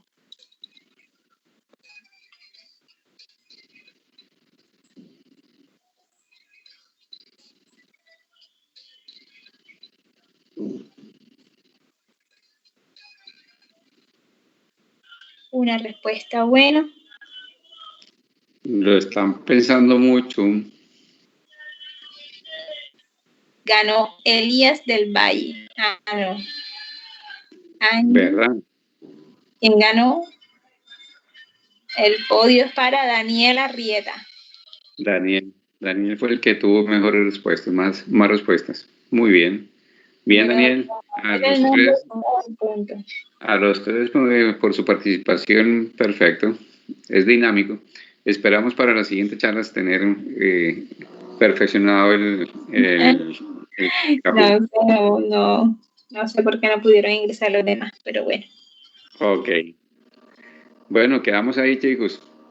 El día lunes nos encontramos nuevamente entonces en la programación. ¿Ok? Bueno, Listo, doctor. Bueno, gracias a todos la participación. Hasta luego. Muchas gracias. gracias.